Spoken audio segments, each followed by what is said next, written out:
What is it with you? What do you got, a death wish or something? That's what it takes. I just want to race.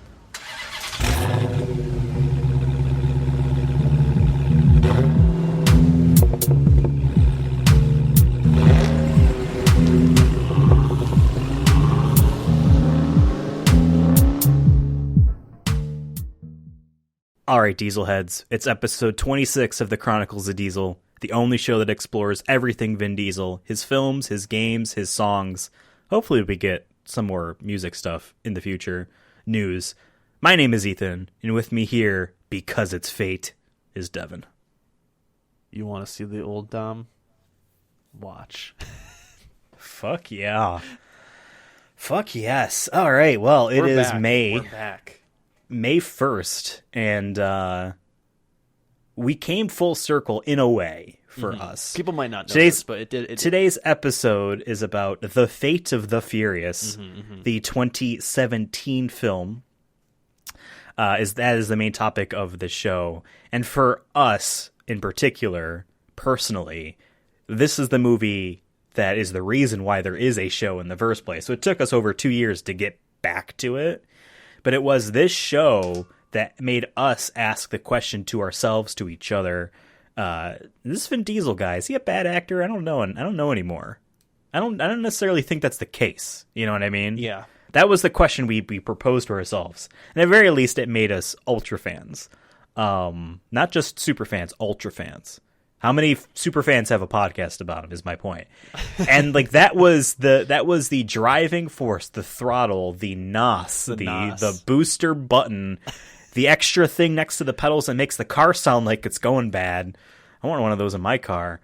Was the reason why we're even doing the show at all. So I am interested to go through this whole thing. What's your read on this? What's your opinion? Yeah, I remember the day pretty vividly because I think we were watching all the Fast movies. Cause I think we got a box set from a friend of mine, and I remember we're like, "Hey, we should watch these." Like the ninth one's gonna come out at some point, and I think this. Well, we heard about the ninth one coming out. Hobbs and Shaw wasn't out yet. Hobbs and Shaw was the one, I think. Yeah, that's right. I felt like it wasn't F9. So Hobbs and Shaw we knew was coming out, and we saw the trailers way too many times because they played it at every freaking movie ahead of time. And I remember we were like, hey, we should just go through these. And I remember we would just hang out and do like one or two movies at a time, I think. And I think we were like, okay, this one was good. Surprisingly, we're like, this kind of sucks. We're like, man, when did these get good? And then like it was around the fourth or fifth one, we were like, okay, these are getting good. Like they seem to be embracing the cheese a little bit and becoming a really fun action series. But we were still like, I don't want to say we weren't sold on Vin Diesel at this point. I feel like we were like, okay, we liked him in the first movie. But, you know, and I think after watching a second time in our other episode that we did, we're like, oh no, that like Vin Diesel is cool. It was in F8 that we were like, wait a minute. And then I think it was like literally that day we're like, we should do a podcast on this man. So let's go. I don't know if it was that day. It felt like because that day. In spirit, because we weren't doing the Sonic movie show at the time. This was before the Sonic movie show, like right before, I think. I actually don't really know. I don't think we were doing the Sonic movie show at the time. But yeah, no, like that was when we really had that question of like, is he the guy?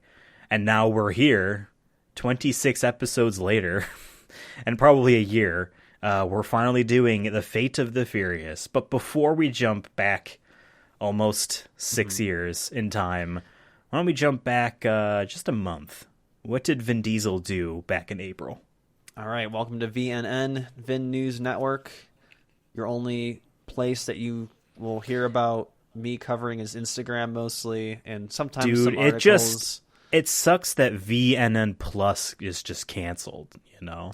VNN Plus. Sucks it's gone. Yeah. We were going to be like, you know, one of their only content, and they were just gone. They're gone. But yeah, VNN here. I mostly look at his Instagram, which is a primary source, but I do also look at other articles. What is the media kind of talking about? We've had some months where we have a lot of news. We've had some beef watch between him and The Rock in the past. We've had we've had, I think there was one episode where literally like an hour before we had music drop that he dropped a single or whatever, or maybe it was afterwards. Yeah. So we've had some moments where some breaking news happens. And this is one of those months where there is breaking news that I missed happening. And what's funny is I actually saw a joke about it, but I didn't realize, like, the joke was funny, like, not knowing this important information. But now it makes it funnier to me. But we'll get to that in a second. But yeah, there's some big news we got in the Vin world. But we'll start just looking at his Instagram because it does relate to the news. But he did 4 posts this month. Actually 5 if you count. Yeah, 5. The first one, which is we did do a tweet about this. So if you follow us at Sonic Movie Show on Twitter, I'll try to retweet Vin Diesel stuff here and there when it comes up. But Captain Marvel, Brie Larson, is joining the Fast world, the Fast saga. That's right. He announced it on Instagram in early April 9th. He did a message here, which I'll read, but he has a picture of him and Brie Larson smiling, look like they're just having a good old time. He wrote, yeah. You see this angel over my shoulder cracking me up. You say to yourself, that's Captain Marvel. Clearly, there is love and laughter in this image. What you don't see, however, is the character you'll be introduced to in Fast 10. You have no idea how timeless and amazing she'll be in our mythology, which I just love that he calls it a mythology. Like, this is, like, thousands of years from now, historians are going to be studying the gods of the Fast world or whatever, Fast universe. Beyond her beauty, her intellect, her Oscar, is this profound soul who will add something you might not have expected but yearned for. Welcome to the family in all caps. Brie. And that Brie Larson. What was her Oscar for? That movie where she's trapped in a room with a kid? I'm not sure. I don't even know what movie you're talking about. It was like one of her early roles. I have no idea. I think it was She's been her. in so much shit, so like it could have been anything. I don't think she didn't get one for Captain Marvel, I don't think, but No. None of the Marvel stuff has gotten any Oscars besides sets or costumes, I'm sure. Yeah. But he had Ludacris in there doing 2-star emojis and comments. Jordana Brewster did clap emoji, heart, clap. Someone just wrote family, 2,000 likes. Did you say family? Everyone's just people are just always memeing in his comments. I can't. But yeah, that was a big announcement. It has 1.1 million likes, which is insane. And I forgot to mention this, but he's at 79.5 million followers. He gained a little under 1 million followers in the last month, which is Okay. big jump. Or almost at 80. We're probably gonna get 80. Now here's here's my question for you. Do you think the internet's hate boner for Brie Larson has finally settled, or do you think people are going to be like, she's going to ruin this movie too? I think that was a loud minority, and I think that's died down. They moved on to some other actor, I'm sure. Well, that was before Star Wars, right? So they probably all moved on to hating Star Wars. Yeah, there's been a lot of other actors to hate on. Then you have the formal announcement with the logo and everything, and this is a pretty cool logo. It says Fast, and then it says X for 10. But the X is in like it looks like a light, like a car light, a headlight. Yeah, so it's pretty neat. And there's some blur effects. There's looks like some maybe some bugs in the air or something. I don't know, dust. But he just wrote day 1 ... prayer hands emoji. And that got 1.5 million likes. He just, including my like. This was on 420, by the way. He knew. Nice. He dropped this on 420. He knew that that's what the people wanted. X it up. And this is where it gets interesting. I've never seen Vin Diesel do this in the years that we've been doing this little segment. Is he responded to a comment on Instagram? Not just responded. He took a screenshot and saying, let me get back to you, and then he commented again later. I thought there was another one, so maybe he deleted it. I thought I saw another one, but this is the first time I've seen this, and this is interesting. And I wonder if we kind of have maybe the same opinions, generally speaking. But I'll read out here. But the guy who commented wrote, "The hippie gunner," at Vin Diesel. He says, "I know my opinion doesn't matter, but I think many of us would like a classic film for the finally the first was a classic. I think he meant to say I would make a classic film like the first movie, Fast and Furious movie. I followed your work since I was a boy. I used to pretend to be Riddick. I used to perform your dinner scene in Triple X, a classic film, like the first. Would compete with the Fast and Furious. I'm sure it will be entertain many, but I want to see the Vin from the end of Multifacial. So this guy, he watched the whole thing like we've been doing. He's gone through the gambit like us. Yeah.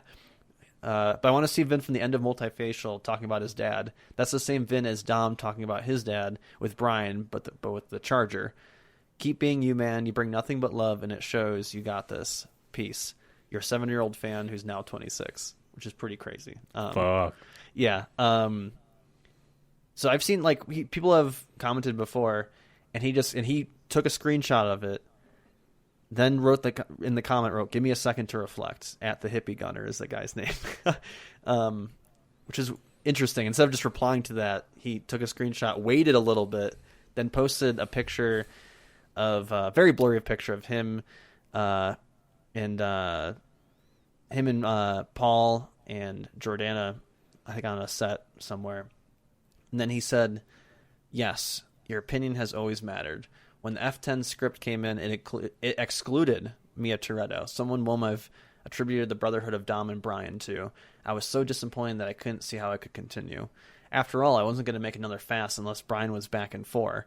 I don't need to remind you of the petitions he sent to the studio for Letty's return at the end of 5, which I don't remember if we mentioned that before. But I guess I don't remember any petitions, but the post credits for 5 showed her being back, and she did not know that. Okay. Side note, you will never believe who corrected the very important role of Mia, my daughter, the Alpha Angel. Which What? The Alpha Angel, that's her Xbox. Oh, Alpha Angel. Yeah. Alpha Angel, who told the director very plainly and honestly, no Mia, no Fast 10. Haha. The irony is that the day she was born, I was filming with Jordana and Pablo, and it was Jordana who I first told. Profound, right? There isn't a day that goes by that I don't want to turn back time, talk Pablo out of heading back to LA that Thanksgiving weekend. Jesus Christ. Fucking sucks. Every Fast film I make must, at the core, always honor my brother Pablo. In the real world, I will always look after his family, because in the real world, he is family. When his daughter asked me to walk her down the aisle, I tear up, and I do it with pride and honor. When his mother asked me to bring Brian back to the screen, well, I didn't know Well, I don't have to tell you how serious I take that. Fast could never have been here without the profound love and brotherhood between Dom and Brian established in 2001. Yeah, I am talking too much, but damn, life is short, and your comment touched me and hit a chord. Thank you for believing in me, in us. I won't rest until I make you, him, and the universe proud. All love, always. I just never seen him reply to something, and then he did a whole little rant about it, and that's I feel like real shit too. He was talking about real shit right there. So that was interesting. But then we get to our other news, our breaking news, almost, but it ties into the breaking news right here. He did a post 6 days ago, April 22nd, 2022, and it's him and Jeremy Lin, the director. I sent you this clip ahead of time, or Justin Lin, sorry, not Jeremy. Yeah, I was gonna say, who's Jeremy? Justin Lin. And he said the caption is "Week 1, blessed and grateful." And this video was a little awkward. You can tell he didn't want to be on camera, and Vin was just kind of standing there. And Vin asked him what are we doing or whatever, and he says, we just did Week 1, just finished Week 1, and he says, how does it feel? And he says, it feels like the beginning of an epic ending. Then Vin Diesel says, is it fair to say this is gonna be the best one? And then it's this is where it's super awkward, and he's he just says in my heart, yes, and then Vin just goes ooh, which I thought was great. As if he already planned to do that reaction, regardless of But then this is where it gets spicy. He Dwayne the Rock Johnson busted. No, Justin Lin quit the next day.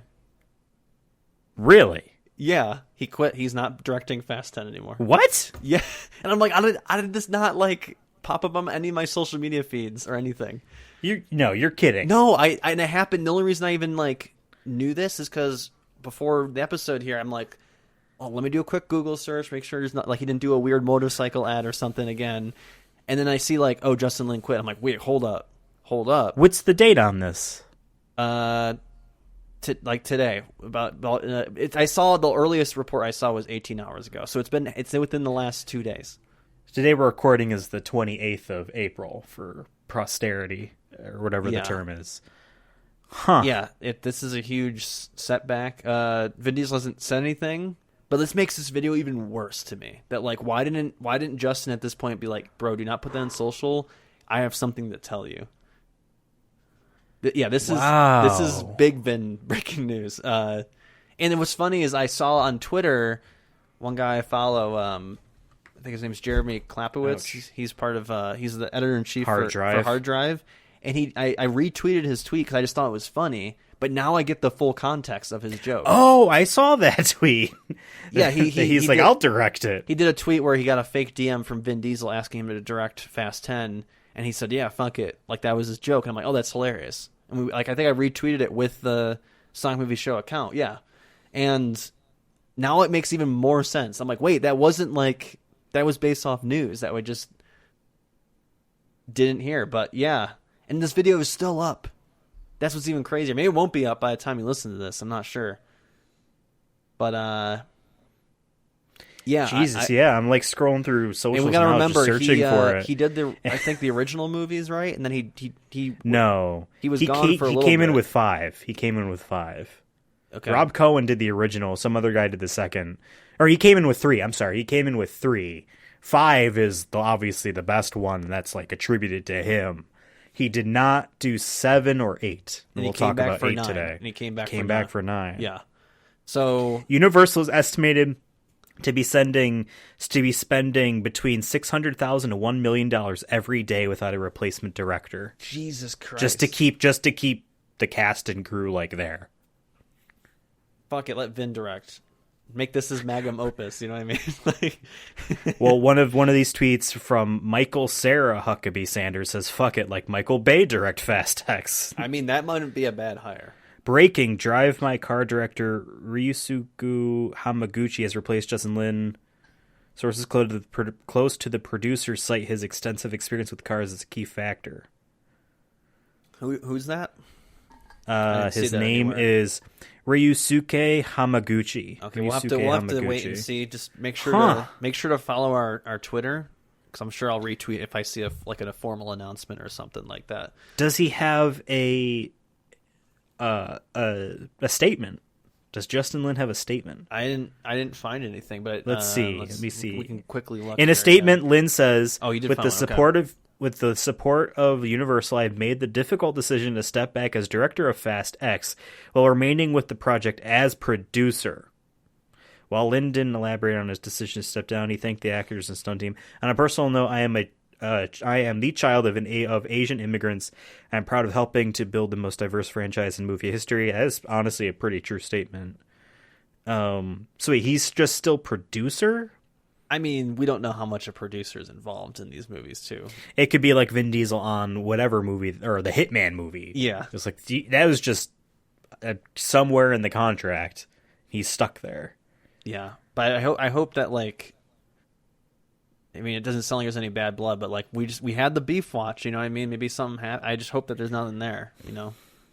Well, we'll be talking a little bit about that when we talk about Fate of the Furious. But yeah, that was 5 days ago. 5 days ago, Charlize Theron tweeted, "She's back, baby." #FastX and a photo of her in an elevator. I didn't include that, but yeah, that was. But yeah, that's the big breaking news. It's still developing, I would say, here on VNN. But yeah, make sure to follow our social media our Twitter to see if there's any updates on that, or follow Vin Diesel on Instagram to see if he posts anything. I'm just surprised that video is still people up. were commenting like, it looks like he's holding Justin Lin hostage in that video, and it's like, ooh. I'm just surprised Justin didn't say like, "Hey, can you take that down?" Or like even after the video or before the video, being like, "I got something to tell you." Unless Vin did know he was gonna be a producer and he still was just hyped, and then the video is just awkward in general. Yeah. Huh. Wow. Interesting. I don't know how this happens, but like VNN will just be wild every 4 months. VNN just be wild.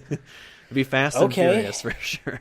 Well, was that it for VNN? Yes, I mean, that's damn. definitely top 3 in terms of VNN breaking news. I was going to make a joke about how they're actually going to split the finale into 3 movies: Fast X, Fast XX, and then Fast Triple X, as they bring in Xander Cage. An Ice Cube. Damn. Okay, but I guess that joke doesn't land anymore. Oh, interesting. I'm so curious to know about the behind the scenes. But yeah, let's go back in time to 2017 and talk about The Fate of the Furious. Now, The Fate of the Furious, being the 8th movie in production for them, had a budget of $250 million, and its box office was $1.2 billion. For context, F7 was $1.5 billion, the highest still in the franchise, I believe. I doubt F9 made more due to, COVID, theater, etc.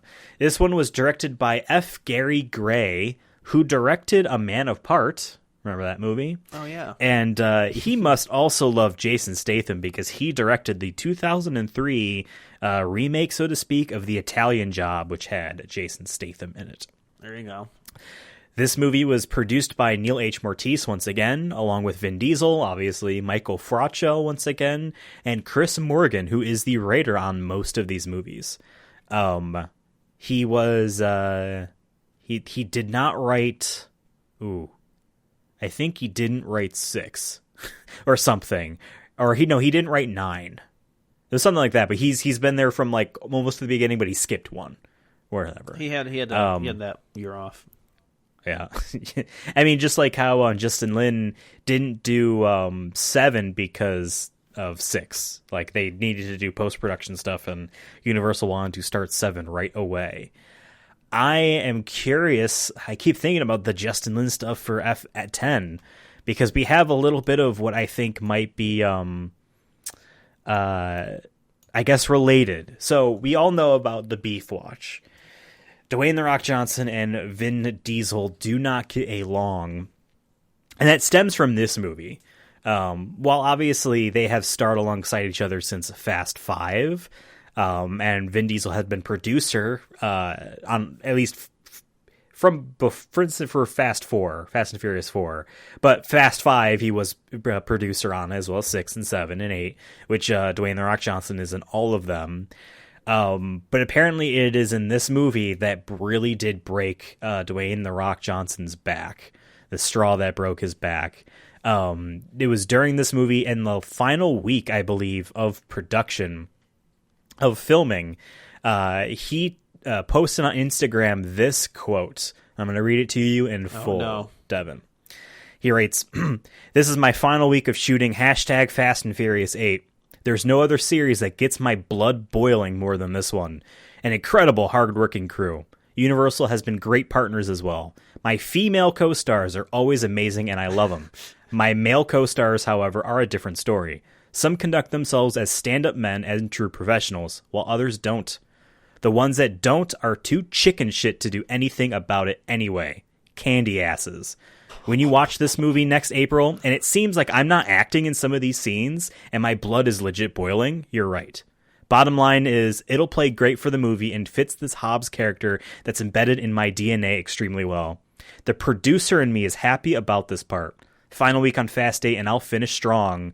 And he does a semicolon slash kind of face. So like a winking, And he writes, #Iceman cometh, #F8. #0 tolerance for candy asses.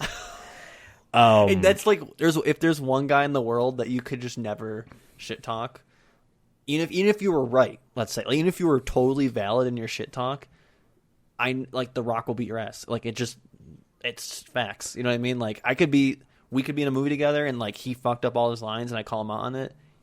I still would, like, even if I'm right, he still could beat my ass, and like he could post that and be like, you know what, you're right. Absolutely. He just, the Samoan in him alone would probably beat your ass. Just the idea. I've looked into what a few different directors have talked about Dwayne "The Rock" Johnson, and they all say he is an extremely true professional. And one person said he's only ever lost his cool once, and it's because we fucked up with scheduling and he couldn't make his flight home to see his kids. Fair. And that was the only time he was ever upset. And even then, he gathered us in a huddle and said, how do we fix this? He didn't actually lose his cool, but we all stared at our shoes. We were so scared of him. Everyone says that he is a true professional. He really does make everyone smile. He knows everyone works hard, even though he also works extremely hard. He doesn't hold himself as someone that carries the entire movie. He knows everyone's job is extremely important. Vin Diesel does not believe, or not Vin Diesel, Dwayne "The Rock" Johnson does not believe that Vin Diesel is of a similar vein. Apparently, Vin Diesel was late for lots of scenes to be shot. And Vin Diesel and Dwayne "The Rock" Johnson did not like this. He called him out on it in the final week. That's where this Instagram post comes from, where Vin Diesel held the entire crew up for 6 hours. Ooh. They waited for him to show up. We don't play like and that. Shoot a scene. We're going to talk about the movie scene by scene, not scene by scene, but like we're going to go through the movie, and recap it. The two of them don't have a single scene together besides one when Dom betrays them and he takes out Hobbs's car. They were not shot in the same room. Those are two separate filmings, and they spliced them together. They were never on set together. That's insane. In an interview with the Rolling Stones, Dwayne "The Rock" Johnson says this. So apparently they got a little bit heated and then cooled off for a bit. And then apparently Vin Diesel came to The Rock's trailer on the set. This was basically Vin Diesel saw the Instagram post and then came to him. But The Rock says, Vin and I had a few discussions, including an important face-to-face in my trailer. And what I came to realize is we have a fundamental difference in philosophies on how we approach movie making and collaboration. It took me some time, but I'm grateful for that clarity. Whether we work together again or not, that's one quote. And he says later, I wish him all the best, and I harbor no ill will there, just because of the clarity we have. And then apparently he pauses and smiles and he says, actually, you can erase that last part about no ill will. We'll just keep it with the clarity. Damn. So why does Vin Diesel not like... What was giving Vin Diesel the desire, I guess, to maybe act a certain way towards The Rock or present himself in a manner to The Rock that The Rock did not like? What I understand...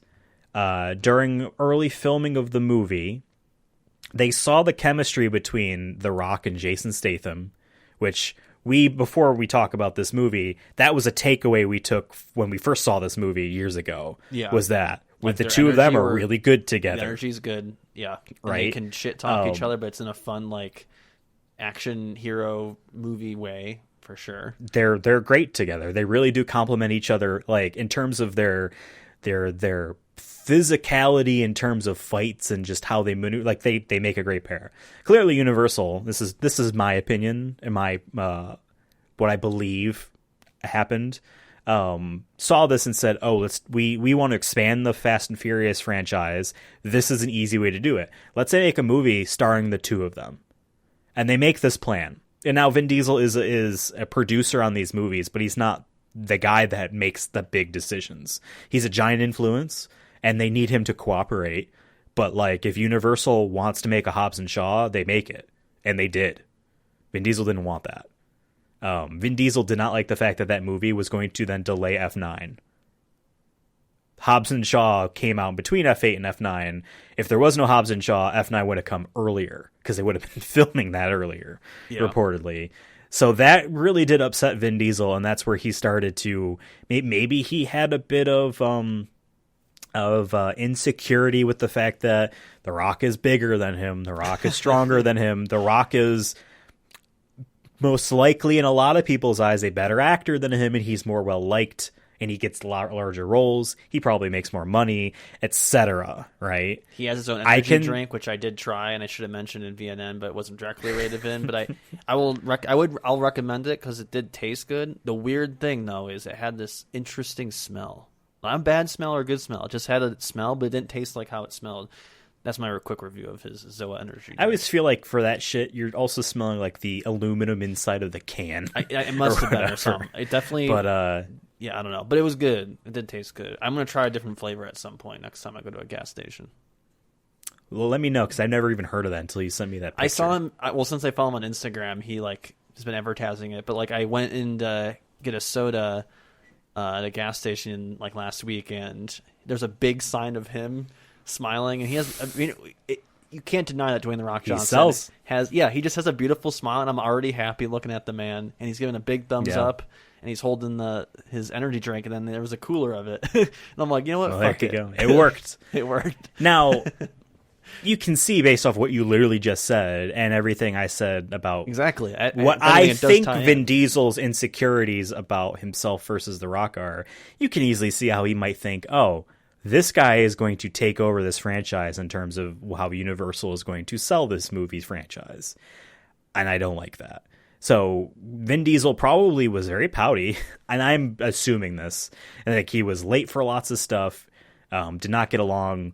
Ludacris and Tyrese do not get along with The Rock, most likely because of a brotherhood with Vin Diesel. And The Rock says in that Instagram post, he alludes to multiple people, specifically male co-stars. Yeah. You know what I mean? It's not just Vin. But yeah, so this is where the beef starts, and it.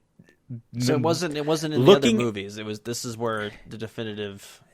This is the definitive of it. But I can see how, because we talked about with F5, and there was a within the past year a Rock interview or something where it brought a little bit of information that was like, oh yeah, it kind of stirred back in F5, Fast 5, with just the way producer Vin Diesel needed to unnecessarily flex his producer status to The Rock in scenes starting The Rock, trying to get more out of The Rock in scenes that The Rock didn't feel like were necessary about how he went about it. Now I can see this, and I can very easily take a look at this and be like, wow, Vin Diesel is, very, very proud of the Fast and the Furious franchise and the work that he's done, the work that the team has done, and this means a whole lot to him. And he's a producer. He gets to make the difficult decisions. He can make or break a movie if they really go along with what he decides. If they want to make the entire movie for Fast 10 in black and white and the movie bombs because everyone makes fun of that, then that's on him. You know what I mean? Like, or whatever. You know what I mean? He has a responsibility, right? I can see that person of Vin Diesel, and knowing the way he conducts himself on weird Instagram videos and the like, and just his general nature. And I'm not saying that is a good or a bad thing, just his personality. Not necessarily liking the fact that he doesn't get to seem like the big guy in charge when The Rock is on set. And I can also see him being very hard to work with in terms of his producer role status. And now knowing that Justin Lin is no longer director, he cites creative differences. Who would he have a disagreement with? Universal or him? I honestly think it'd be... Right. And you know what? Universal's probably just going to decide whatever, as long as it's not a gigantic increase in budget. They're probably going to be like, whatever, because these movies will sell. You know what I mean? There was literally like jokes they will. about there being a Jurassic Park and Fast and Furious crossover, like as a jokingly possible thing that Universal has talked about, and it's like you said, if the budget's there, they're like, yeah, fuck it, dinosaurs and cars, what's not love? So. If Justin Lin's not saying triple the budget, you know what I mean? Like, I don't necessarily, I can easily see Vin Diesel being the source of the creative differences, and who knows? I mean, I'm projecting. I don't know if projecting is the word. I am, I guess, assuming. Or thinking, rather, that perhaps the whole trying to get The Rock back and his very, crass and unprofessional call-out, that was a call-out post Vin Diesel did. Yeah. That was a call-out.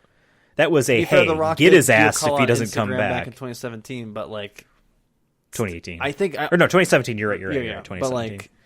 But he still did, I think, in a much more of a, hey, fandom, go after The Rock and force him to come do this movie. Especially since the hatchet was buried by the two of them, as supposedly. what The Rock says in that trailer. a couple days after that Instagram post. I don't even know if The Rock's post is still up, but obviously the internet has it. I can see, the troubles coming from Vin Diesel's power over this movie franchise. And I'm not necessarily saying that makes him the villain of our story or the reason for misery on set. He could be a total awful diva of a personality, like a Christian Bale during the Terminator or whatever. Yeah. Or he could be like a Tom Cruise, The Rock type of everyone, we're here together. I'm so happy. I'm so proud of you and you. And like people say like The Rock knows everyone's fucking name on set.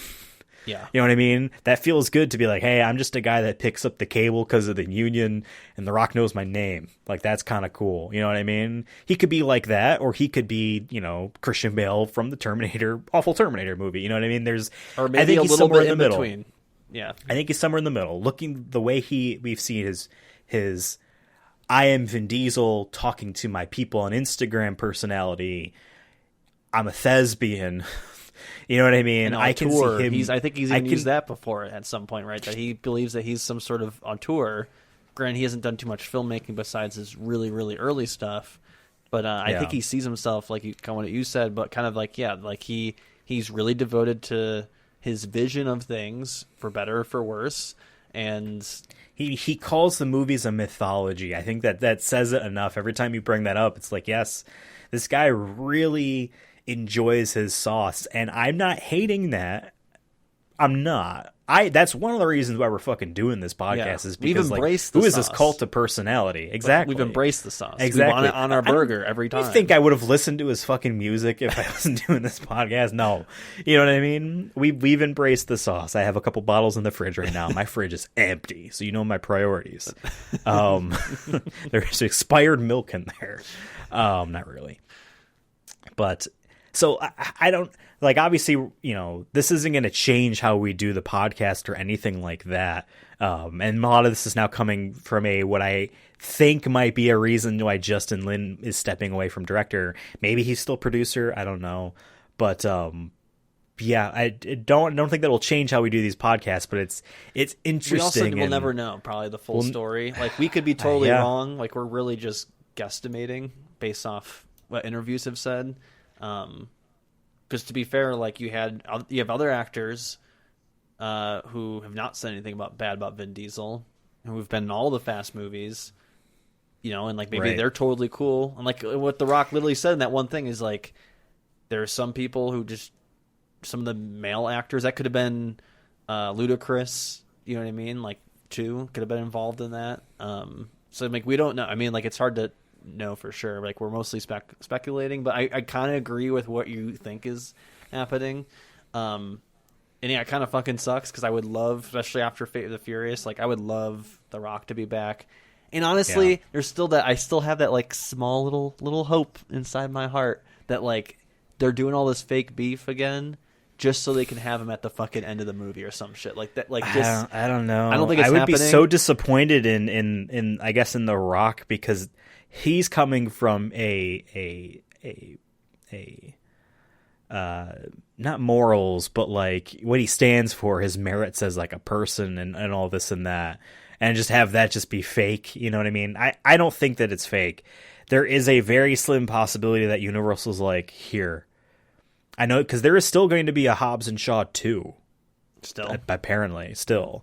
That has nothing to do with Vin Even Diesel. just a cameo. I don't know if he was producer. Like that's still like maybe a possibility. But like I can see if they're just like, here is a lot of money, just please, and him being like, okay. Like they're like, we have 2 scenes you need to be in at the end of the last Fast 10. We just need to tie whatever. what you did in your Hobbs and Shaw movie to the Fast and Furious lore a little bit more. If you just show up one day, now you'll pay for your flight to LA or wherever the fuck. I'm sure they already do that. But you know what I mean? Like we'll cater. I understand.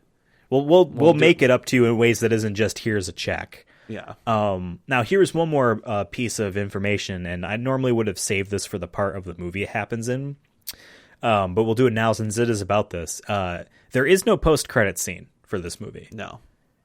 There's no mid, no post. Rumors are there is. They filmed one. it teases Hobbs and Shaw. And the rumor is Vin Diesel cut it out of spite. So, I really hate that this happened because like I really like both of them in their own ways.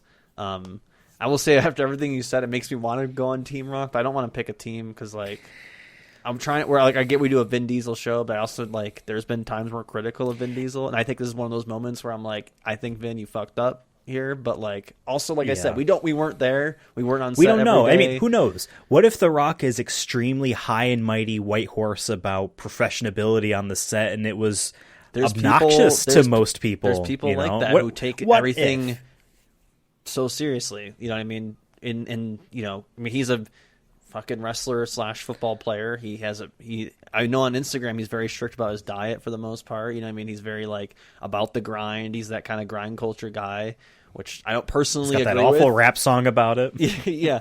So like I know I wouldn't like if me and The Rock met like or had to hang out or something for a week. I don't think I could relate to him about the grind really. You know what I mean? And like I don't necessarily believe that's a thing. I think it's more of just like I know we've talked about off air before. It's like, you know, it's just people out there who just will grind endlessly until they just die because, you know, they think that there's that chance that something will happen. But yeah, I just think that this is just like a conflict of just different personalities, and we really don't know the full picture. And I'm just gonna give him.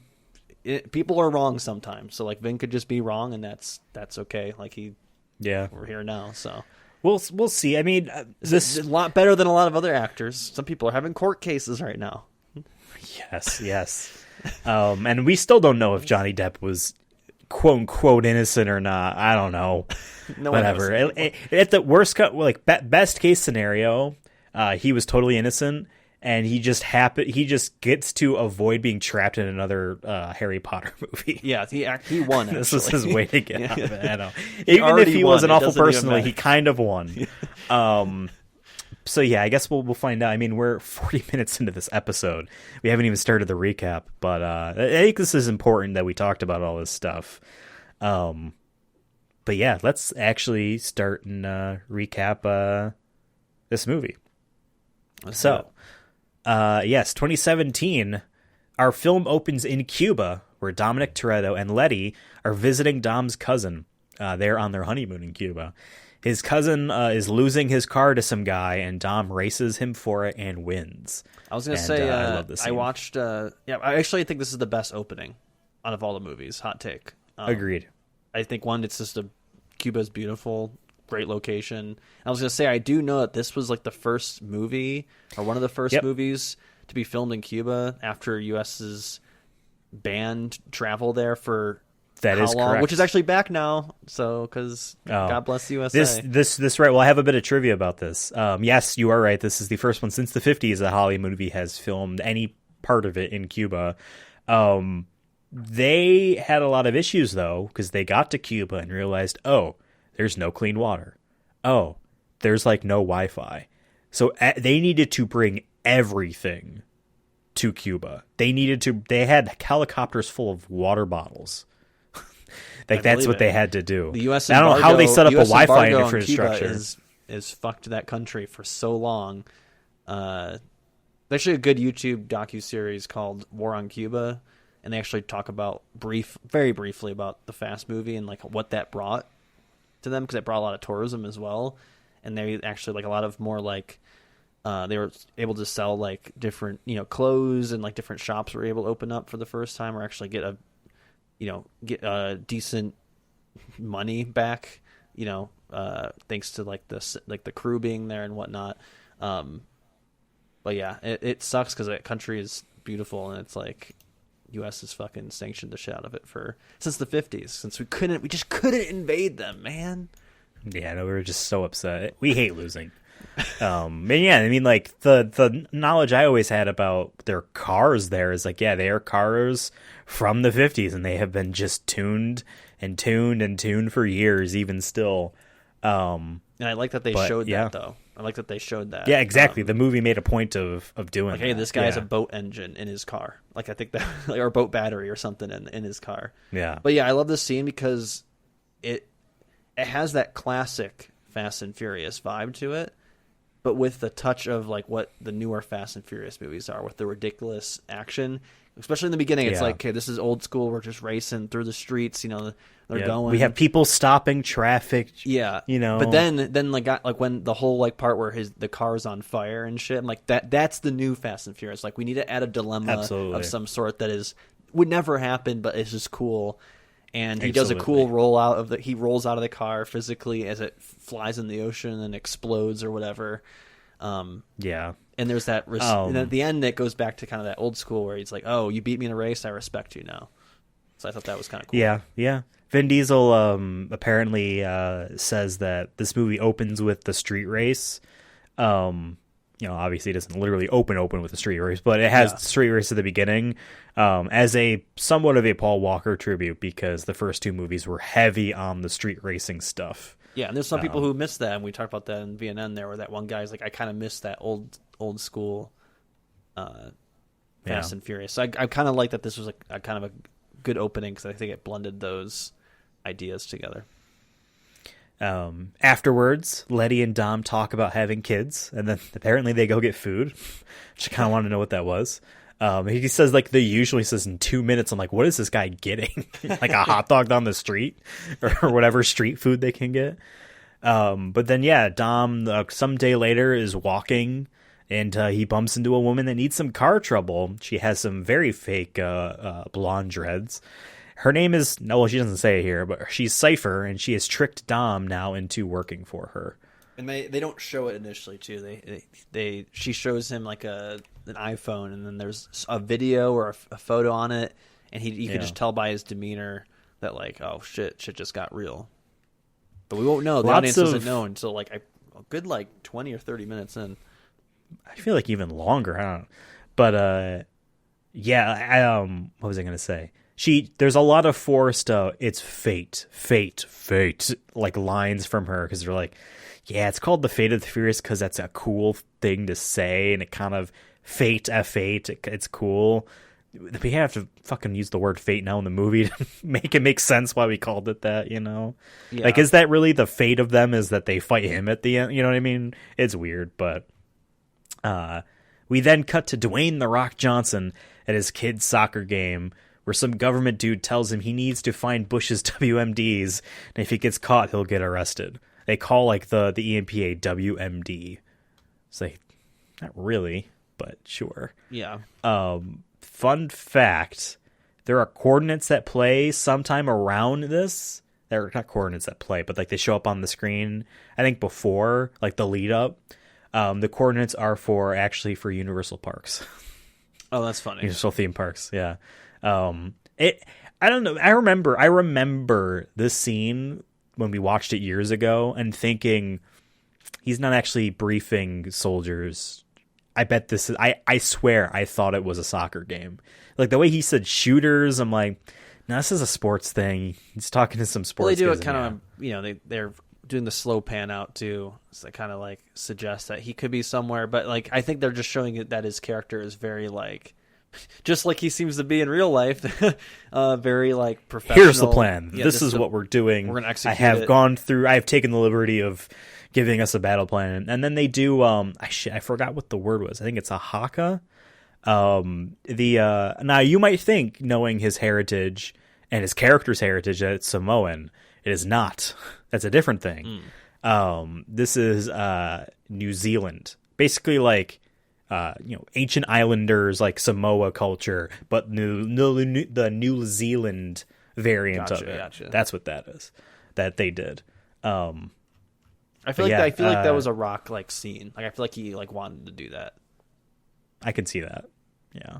I mean, like his character is from Samoa, as we know in Hobbs and Shaw, which is obviously him IRL. We talked about like his brother is like a stunt double for him. Yeah. He's also huge. But in any case, this is tough. This next line, now that I have more information. So after this, Dom gets a call from Hobbs, and I bet this is how all conversations between them go IRL. Hobbs calls and says, yeah, I have a plan. We need to do another mission in Berlin. And then Dom says, I'll get the team together and meet you in Berlin. hang up. Like, that's such an awkward thing. Obviously, because Dom, he already probably knows about the plan because Cypher wants him to steal the EMP, and but like, just see how awkward and weirdly stilted that conversation was. I'm like, oh yeah, yeah. And like the Rock's trying to be like genuine about it, and Vince is like, yeah, okay, I'll be there. Yeah. Hey, you're gonna be at the party tonight? Like, it's gonna be great. I heard Johnny's coming too.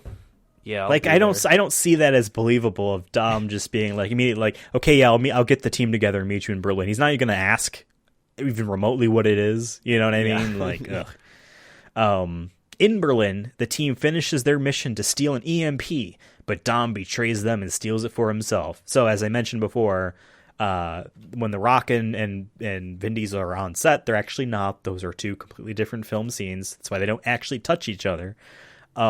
Every single car they were driving is a Dodge Charger. Oh, I didn't even realize that. I didn't even realize. Fiat Chrysler Automotives, which owns the Dodge brand, the Fiat brand, the Chrysler brand, the Ram Trucks brand, as well as a few other cars. They basically were every single vehicle manufacturer in this movie. They paid for a lot of product placement. Obviously, the Dodge brand has been like, they literally credit the Fast and Furious movies and the character of Dominic Toretto as a reason for interest in the Dodge brand. Yeah, I am one of those people because I've seen how cool the car in this movie is and the car in F9 is, his Dodge Charger. I'm like, I honestly legitimately love the look of this vehicle.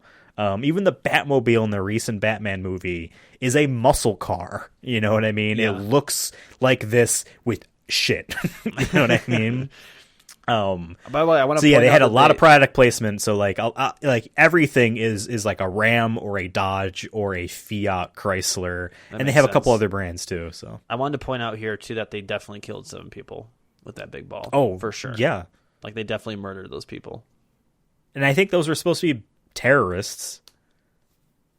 I guess they had that they weren't going there because it was the government that had it. Yeah, I just want to point out that they killed 7 people, and remember how many people they kill in all these movies.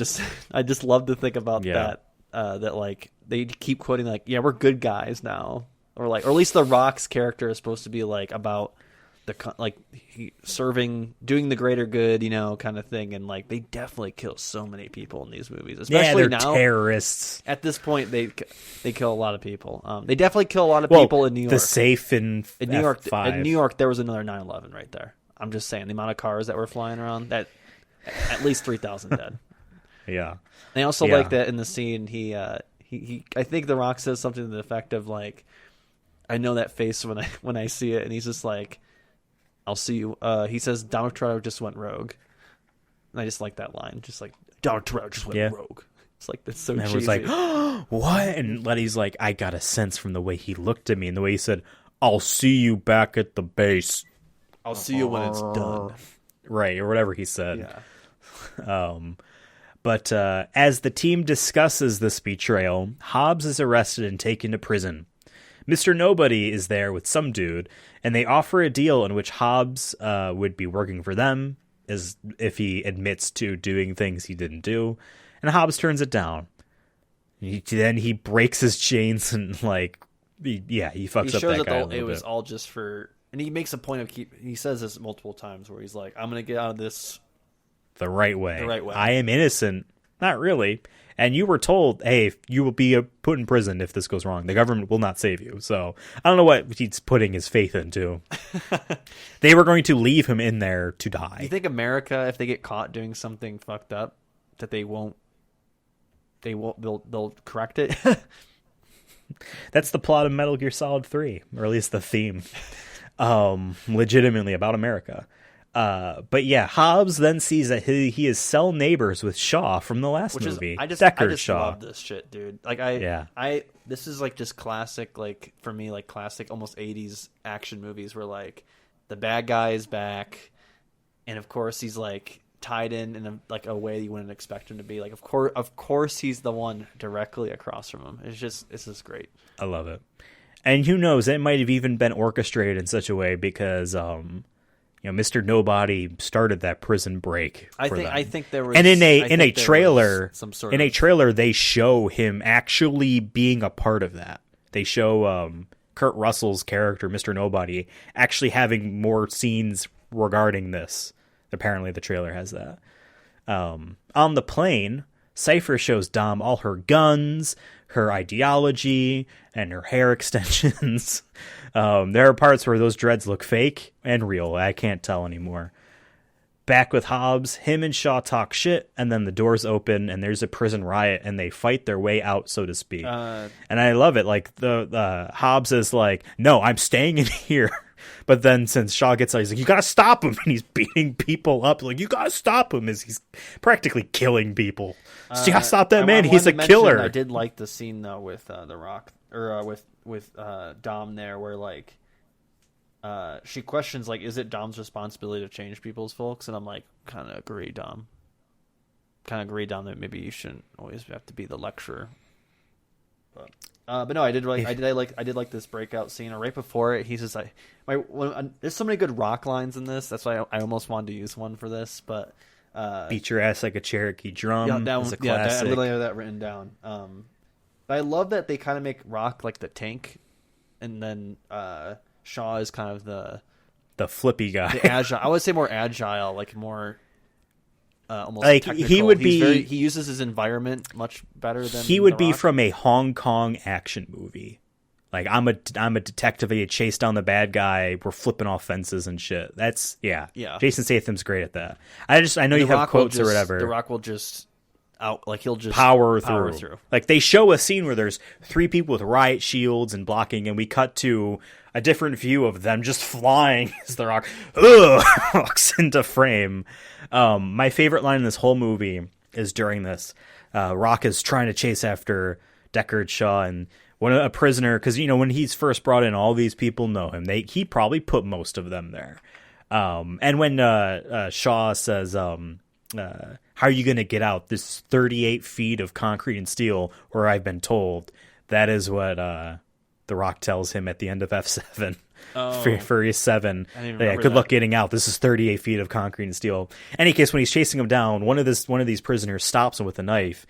And he's trying to get revenge. He says, I've been waiting a long time for this. And The Rock takes the knife, stabs him in the chest, and says, keep waiting, bitch. Yeah, that's a good one, too. That is a good one. I love it. I fucking love it, how quick it is. And, like, yeah, that guy might die because of the blood. You know what I mean? But, yeah, it was, they do this, and it was all a ploy by Mr. Moto Buddy. The Hobbs and Shaw trailer, really. Like, this is the Hobbs and Shaw trailer in this movie, is right? That whole scene where they're, like, escaping jail together. 100%. This was, I don't know, again, I don't know if, it had to have been really this. They would have probably filmed this pretty early on, I think. I could be easily wrong. But this was 100% where producers at Universal were like, yeah, let's expand the money, because we can't probably make the same crew do the same movies over and over again. Eventually they'll stop. Maybe Vin Diesel was a bit of a jerk before then, and they kind of saw the writing on the wall. Maybe we need to replace him one day. Who knows? The Rock is The Rock. He's bigger than ever. Statham calls him Hercules at one point. He was in the 2014 Hercules movie, which was also the reason why F7 didn't have him in it a lot, was because of conflicts with that movie. But yeah, so they are taken to the rest of the team and Mr. Nobody's headquarters, which he calls Nowhere. There they learn of Cypher and Dom, and they use the MacGuffin from the last movie to find them, God's Eye. And I'm glad they brought this back. Simply because how stupid, ridiculous it was in the last movie. Yeah. And to just pretend it's not around is insulting. And they don't pretend it's not around. It's literally used throughout the entire movie by us in the beginning and then the bad guys. Yep. Like, it's actually like, yep, the super ultra hacker is using the thing that looks at everyone. How fucking scary is that? And like, she has a bit of this, when she talks at the end, like, yeah, I'm going to have the nukes and let people know, that I'm the crocodile in the lagoon. But like, the way she talks about it is almost like, I'm waiting for these superpowers to fuck up and then I will retaliate. Not necessarily I want to be the ruler of the world. almost like a hacktivist type of It's a weird thing, but an but ultra she- terrorist version. I was gonna say though, out of all the bad guys in these movies, she's like pure evil though. Like they make a point to make her like, yeah, her reasons for doing this is kind of fucked up. Like she's not doing this for like climate change or something where like maybe you could connect in that way. She's like, nope, I just want to fuck with all these nations, and yeah I'm gonna put it's in a lot of it's innocent tough to people tell at if risk. this is it's tough to tell if like she's doing this because she believes the world it should be a certain way, or if she just wants to showboat her power as the ultra hacker. Charlize Theron character, I don't know. But yeah, they use the God's Eye to hunt them down, and there's some counter hacking and some root force negative rack trace ray tracing, and they find that they pinpoint all the points, then they find it back to 1, and turns out they're here. They blow everything much for up, this but base, don't kill by the way. anyone. What the fuck? They're just in the elevator. But then, yeah, they throw not EMP. They throw concussive grenades everywhere. Everyone is incapacitated. They don't kill anyone, but they steal the God's Eye. Not a smart move. They steal that MacGuffin from the last movie, and it may just be the one for this movie too.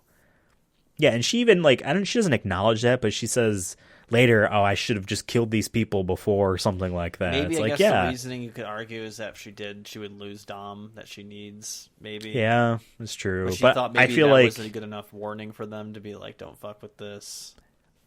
a summer blockbuster that is meant to make billions of dollars, literally, and attract everyone to see, is not the type of movie that would have us ask whether or not she thought this. They would have had a scene, a brief aside, where she says this to herself, Yeah, to I Dom, don't care to that someone much, else. But I guess if you really want to but- think about it, like that'd be my, I guess, fan reason. You know, like how there's always fans in like these kind of like franchises where like something is not explained, and then like the fans be like, "Well, I would say this," and they give like a whole 5-paragraph explanation. That'd be that's my version of that, where like she didn't want to lose Dom, clearly. And it makes sense, right? The more you toy with him and weaken him, the more he might feel emboldened to push back. As our team recuperates, Dom finally meets his son, and they're headed to New York. It's a touching scene. Also kind of fucked. Yeah, he cries. This is the first time we've seen him cry in a long time in a movie. I think the last one was what's that one with the cop, when he was the cop and his wife gets executed or whatever? A Man Apart. A Man Apart. Gary Gray. Yeah, F. Gary Gray, that's his name. Director of that movie as well. Coincidence? Yeah. There was also a pushes chance- Vin to the limit. He makes him cry. Here, put these drops under your eyes. We're going to have them sit on frame for a bit and then kind of wiggle your face a bit so gravity takes them down, please, Vin Diesel. Thanks. There was a chance, too, by the way, that Rob Cohen, the original director, was going to come for this one, but they gave it to this guy. What was I going to say? No, I like this scene. I like this scene a lot. I think this is a part we mentioned earlier in the show that like this is we were starting to question whether or not Vin Diesel is a bad actor, or does he give a bad rap? And I think this scene was pretty good. I will say it wasn't as, I guess, as where she gives him the gun and they're, well, that's later on, but I'm saying I think it's this one. No, she does it again where like because Vin refuses to do something. He refuses to kill Letty there. And then they have that scene again where she's like, that's "I won't different. make the same mistake." And then she's like, Yeah, but in that scene, she's in the tank with her. Oh, that's right. Okay. So it is this scene where she's basically letting him know the circumstances surrounding them. Like, hey, if you do this, a bunch of people come in and just hunt down the kid. Yeah. I was gonna say this scene, I guess, wasn't as for me like seeing it a second time. It wasn't as oh shit, or great rather maybe than I remember. Not saying it's bad. I'm just like, okay, this is pretty good for him and pretty good for everyone else involved. I see. But I wasn't as like blown away as I remember being. But maybe it's because at the time we kind of weren't paying attention to how Vin Diesel specifically acts in all these movies. But I will say, like, it did remind me of like the critique of Fast and Furious movies in general, where it's like it's a soap opera with action, and this scene is of like it just feels like if you look at it from that lens of like this is a soap opera, I'm like just change the narrative a little bit instead of he's being blackmailed at his job because he cheated on his wife and this is his son, and now he has to explain to his current wife, oh, I have a son now, how's that? Like that's the kind of like soap opera-ness I got from it. But I did like where she like handed him the gun and be like, you can pull the trigger right now. Yeah. Like it showed her dominance in that as a character, that she's like, I have all the cards, there's nothing you can do. But I did like this scene still. It is, I think, one of the best scenes in the Fast saga. I can see that. Speaking about the kid, there are 2 child actors that played that child. And I realized this, and then I saw it in the credits. Yes, there is 2. Because I'm like, some scenes the kid has a lumpy forehead, and the other scenes he doesn't. Like, oh yeah, there's 2 kids. Yeah. I will say the baby kind of low key looked like Vin though. Like I feel like they found a good like, for sure, baby Vin. For sure, for sure. So both parties are in New York. I love they do the thing where we get Vin's perspective as he's driving over. I don't know if it's the Brooklyn Bridge or I don't know what bridge. There's fucking bridges in New York City. He's driving over, and then we zoom or pan down, and it's our other team coming under the bridge. Like they just happen to cross paths, but they don't even realize it. Because cool. of difference. But they're all in New York, and there the team gets a bunch of cars to work on, and Dom secretly meets Shaw's mum without Cypher knowing. This was a cool scene too. Like yeah, like it just keeps you on the edge of your seat a little bit. And you're like, and you don't know where he's going to until you see her. Yeah. A couple of fun facts. So there is apparently a few Paul Walker tributes in this film. In this garage, his car from F7 is up high in one of the corners, which is neat. And earlier, when Mr. Nobody is explaining how they're all on the top 10 wanted list by Interpol, they skip number 7, kind of implying that was Paul Walker. He is number 7. Also, too, Helen Mirren plays the Shaw brothers' mom. She is in this movie because she wanted to be. She saw F7 and said, I want to be in these movies. She wanted to be the bad guy. She was on the Graham Norton show, a British talk show, variety talk show that at first when my mom used to watch it, I hate it. I'm like, this guy's so obnoxious. I don't like him. And then something clicked her. I'm like, I actually like this because there's just, I don't know, no one gives a shit about what the actors or whatever the guests on there say, so they don't really say anything important. So the things they do say are kind of funny. Like, I kind of like this now. She was on there and said, I really want to be in the next Fast and Furious. So Vin Diesel saw that and put her in. Vin Diesel has now worked with 2 officially knighted dames of the UK, along with Dame Judi Dench with Riddick, remember? Chronicles of Riddick, sorry. Maybe Vin could be knighted one day. Yeah. Sir Ian McKellen, Sir Patrick Stewart, Sir Vincent Diesel. Sir Vincent Diesel. Yes. Yeah, she wanted to be in the movies. So she is. Imagine having that much clout, dude, that you can just say out in the world, I want to be in this, and like someone will call you the next day. Within 24 hours, you'll get a text, an email, a call from your agent being like, they saw you on the show. Do you want to be in it? Fuck it. Yeah, I got nothing going on. God damn. A couple more trivia things here. Let's see, where did I put it? So, so there is a Little Nobody, the movie calls him. We don't actually know this guy's name, his character's actual name. He is, I feel like, almost a little bit disrespectfully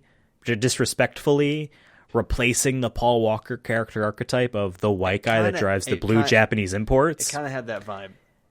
He's played by Scott Eastwood, son of Clint Eastwood. And Scott Eastwood was a very, very close friend of Paul Walker. Okay, then it justifies. So it feels more justified, right? Even though the character sucks, I do not like him. I'm glad he didn't show back up. Yeah, he's not in 9. Keep him. Give him a cameo with Mr. Nobody in Fast X. You know what I mean? But that's it. Like he wasn't necessary. I didn't feel like his. I he wasn't a character that I feel like really learned anything besides the part where they wanted him to, he was just there to be annoying, and he screwed it up, that was it.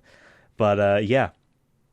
So also in the garage, The Rock and I should say their character names, Hobbs and Shaw, they squash their beef, so to speak. They talk a little bit of shit back and forth. And then they kind of smile and crack, and they're like, all right, you're all right. In the car or whatever the fuck. Or whatever they do, right? Yeah. That exchange was ad-libbed. Particularly the last part, it says, you'll have to use a toothbrush up your ass to brush them. That was ad-libbed. That was so good. Jason Statham was not supposed to laugh, and he broke and did. And so then they used that to transition to, all right, you're all right. That's perfect, because if that was a good ad lib joke. Rocky should do that. He should do some stand up. I'd watch. Give him a Netflix special. Fucking also, Netflix. One more, since we're on the topic of actors. As I talked about Scott Eastwood, Lucas Black, who played I think his name was Sean, the main character from Tokyo Drift, was supposed to be in this movie. I don't know in what role. I don't know if they reached out or not. But he had scheduling conflicts with his show NCIS New Orleans. So that's the thing he does now, by the way, is that he's an NCIS. He's like Ice-T. He's just in syndicated crime television. Get your check, right? Get a check. Yeah, exactly. There is such like a rigorous lifestyle to the I work on a Law and Order type of show. Yeah. We just keep going forever. There is no stop. It's just a constant. There's always crime. Well, yes. Yeah. We don't want to fix it. We're just going to keep getting the bad guys and hope they stop coming. So, okay. Then Cypher's plan begins. There's a Russian government dude in a motorcade, and we hack all sorts of cars to make zombie cars. This is awesome. Honestly, I this was why I think we like this movie so much, and like watching all of them again and watching now F9. I think this whole fucking set piece is just bonkers, and I don't know if they can top this. I think this is for me like the peak. Yeah, because I don't think the magnets were better than the zombie cars. No, and even when they went to space in F9, like this still doesn't. That was interesting on a like scope level, but like as a set piece and a spectacle, that was just a green screen. You know what I mean? This is, they have these cars. This was filmed in Atlanta, by the way. Was it? And also it looked great, but like too, like I know they probably didn't crash actual cars, but like and they CG'd other ones, but it just looked so good. I wish I could find a figure. They wrecked so many cars. It felt, and that's what I'm saying. Like 3,000 people at least died. Because like not everybody got out of their cars, right? Like, dude, the part where she makes them rain from the building, and they're just crashing one by one, falling around the limo, and you get the perspective of the Russian dude inside. And it's like, yeah, it's like the bombs are dropping around you, but it's Chryslers. You know what I mean? It's just cars, and there's just like, they do a somewhat longish shot of just car falls in the same pile, and they're like slowly kind of getting lit on fire, because of, the cause and effect of them all being around each other one by one, kind of popping, so to speak, like popcorn. I did also like, this is such like a good thing. I also like the part where they kind of all turn around a corner like rapids going around like a stream. You know what I mean? This is an overflow of cars. I do like too that they and they do that just a couple times, but I saw it mostly in this set piece here. Is they put the camera on the cars like at cool angles, and actually the Batman does this too during their like that little spoilers for the Batman. It's in the trailers. It's in the trailers, but there's some shots where like they have a camera like right where the wheels are spinning, and it just looks so good. I'm not sure if this is the first time. I don't think this is the first time that camera technique has been used in these kind of movies. But it's still just good. Every time I've seen it in 'cause I feel like I've seen it before in other movies as well. But like I just really love that shit. But this whole set piece is just so good and so well. It's great. Like the cinematography is great, and just like the action. And they have Vin come out in a fucking like his own Batman suit, looking BA. Right. Dude, the chainsaw thing he had an engine, like a car engine. He or needs, something. He needs to be in Mad Max or something. Like after watching, like he needs to be in the next That Mad was Max dope. or something. People pointed out too that when he cuts open, the casing or whatever, or the shell of the car around the gas, I mean, it's causing sparks. That the flare would have been unnecessary. The sparks would have lit the whole thing up anyway. But like that's one of those like who gives a fuck type of thing. It's cool. I like scrolling to see what the goofs are sometimes. Yeah. On IMDb or wherever I look at my stuff, and a lot of it's just like, well, actually, they wouldn't have had enough time to shut up. Yeah, Who there cares? wouldn't be hundreds of cars in one street. Right. It would all of have course, combusted and they all would have blown up. Like none of the models that they used had self-driving capabilities and blah blah blah blah blah. Like I don't give a fuck. It was cool, but it's interesting to just look and see. Oh yeah, what would those people be who like the I don't get why they inconsistencies? watch movies. Like I just like just really like why No. do you watch anything? The ones that are interesting, though, of those that were kind of lost to me were like specific car like information specs, like this engine and this and that. Like, okay, I actually enjoyed that. There's people that would be able to see this as like, wow. So when he rigs up at the beginning of the race in the beginning of the movie, and he does the pop can tab in there. Because the idea is you pull the thing and it creates the boost. There's already like the thing that does that in the shot. Like the part of the car that actually is for that is there. So I'm like, some of that stuff I'm like, oh, that's cool that people know what they're talking about. You know what I mean? It's like if we saw, I don't know, a computer code thing and they're just typing in random That's always letters. been like and hacking. It's like I'm like that's not how hacking actually is, but it looks cool. Oh, and this movie has a lot of Charlize Theron has nails. How are you typing on a touchscreen keyboard with nails? It's better than like, you, dog. Aren't you? You're a bad hacker. Yeah, trim those nails. But I love the zombie cars. I swear, I think my issue with the magnets is they're used too often in the movie. The zombie cars thing feels like here is our idea. It is done. Like, we're not going to stretch this on. We're not going to like, okay, how many times are we going to do this idea again? This implementation of this one idea again and again and again. No, like they had the one part where it looked like I said, like the cars turned all the corner at once, and it was like you released the dam and the water's rushing. You know what I mean? Yeah. Around the corner, they did that once. That's it. That's all you needed to see. It was enough. It makes and it a then lot we moved more on from it. like epic, a lot more like you take away more from it, where it's just like holy shit that just happened. Like it wasn't drawn Right. out. It's not like 2012 or A Day After Tomorrow where they're constantly showing the wave coming through. It's like okay, we get Yeah. it. Like it's Here is the earthquake. it actually feels more like raw almost, and more like I said, epic. I guess is the best way to describe it when they just show Absolutely. it for that couple minutes and that never happens again. Where you're just like, fuck, that like happened, and that was kind of Yeah. scary.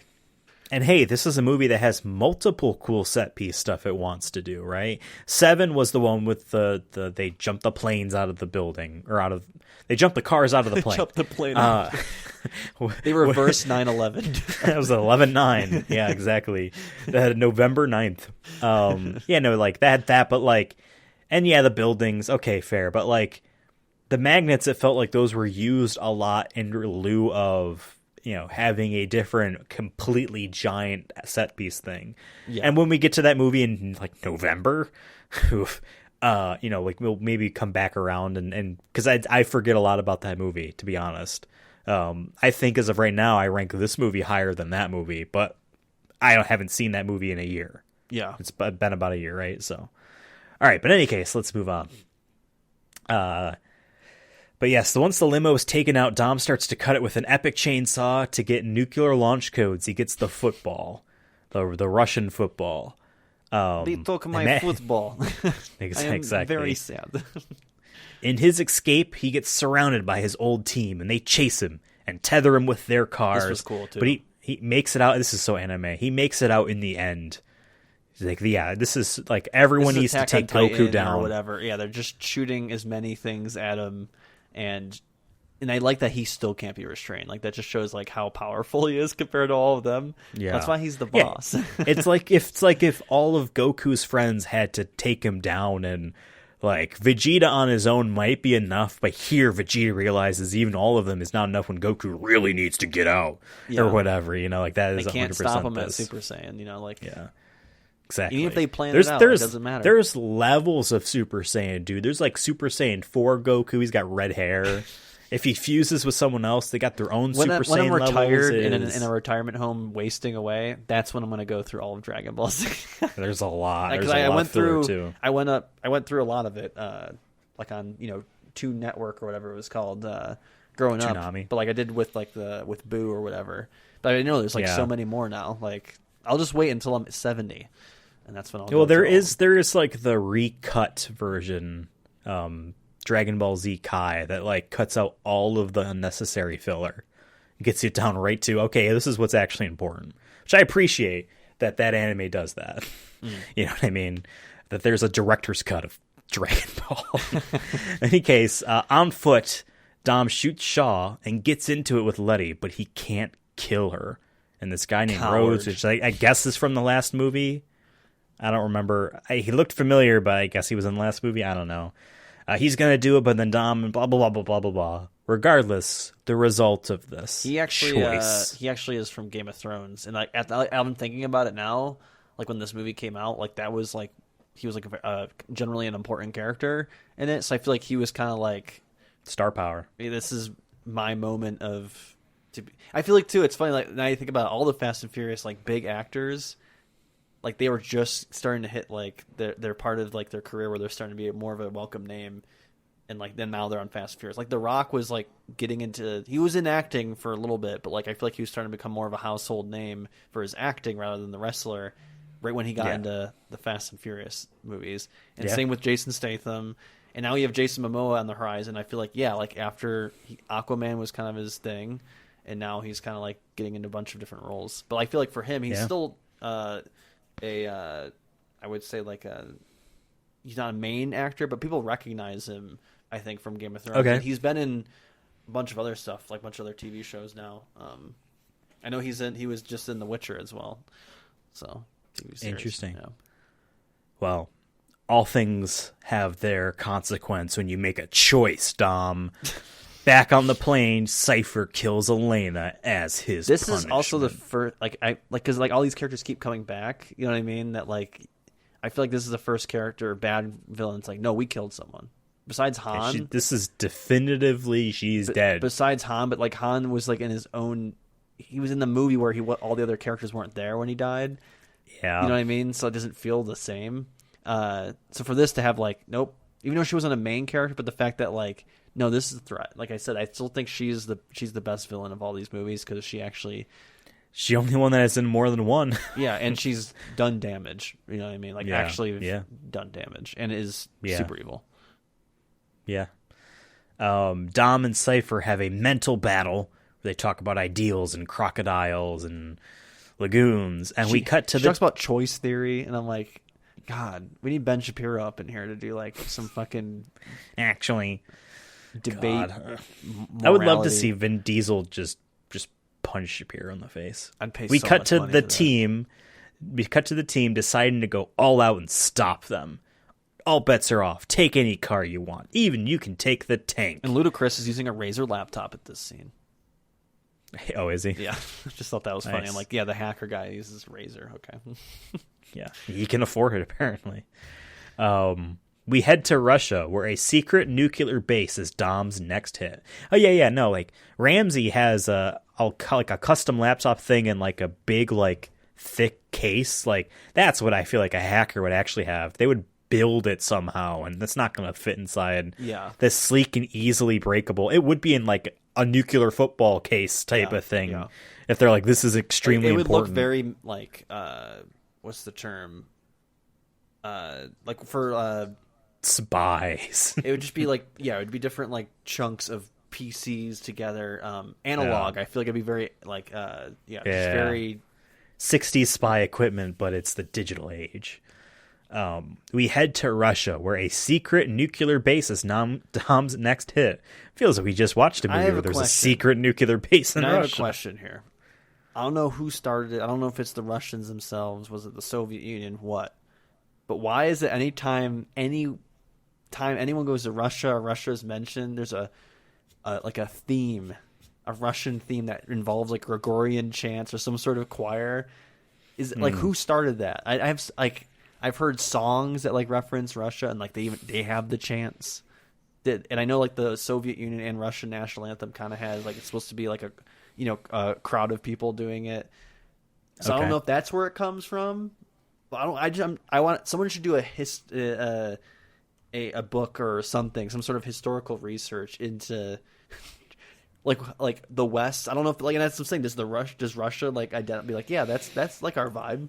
You know what I mean? I just feel like it happens all the time. They're like, okay, we're going to Russia. Time for some chants that sounds very like epic and whatnot. I just find that I just wanted to point out that they had like the Fast and Furious theme, but they made it like Russian, quote unquote. Dun dun dun dun dun dun dun dun. Yeah. We're in Russia. In any case, so we're all in Russia now. The following is a whole bunch of action stuff where they split up and try to disable the sub and take out the control propeller chip. the guy. Speaking about that propeller, according to some people, it's on backwards.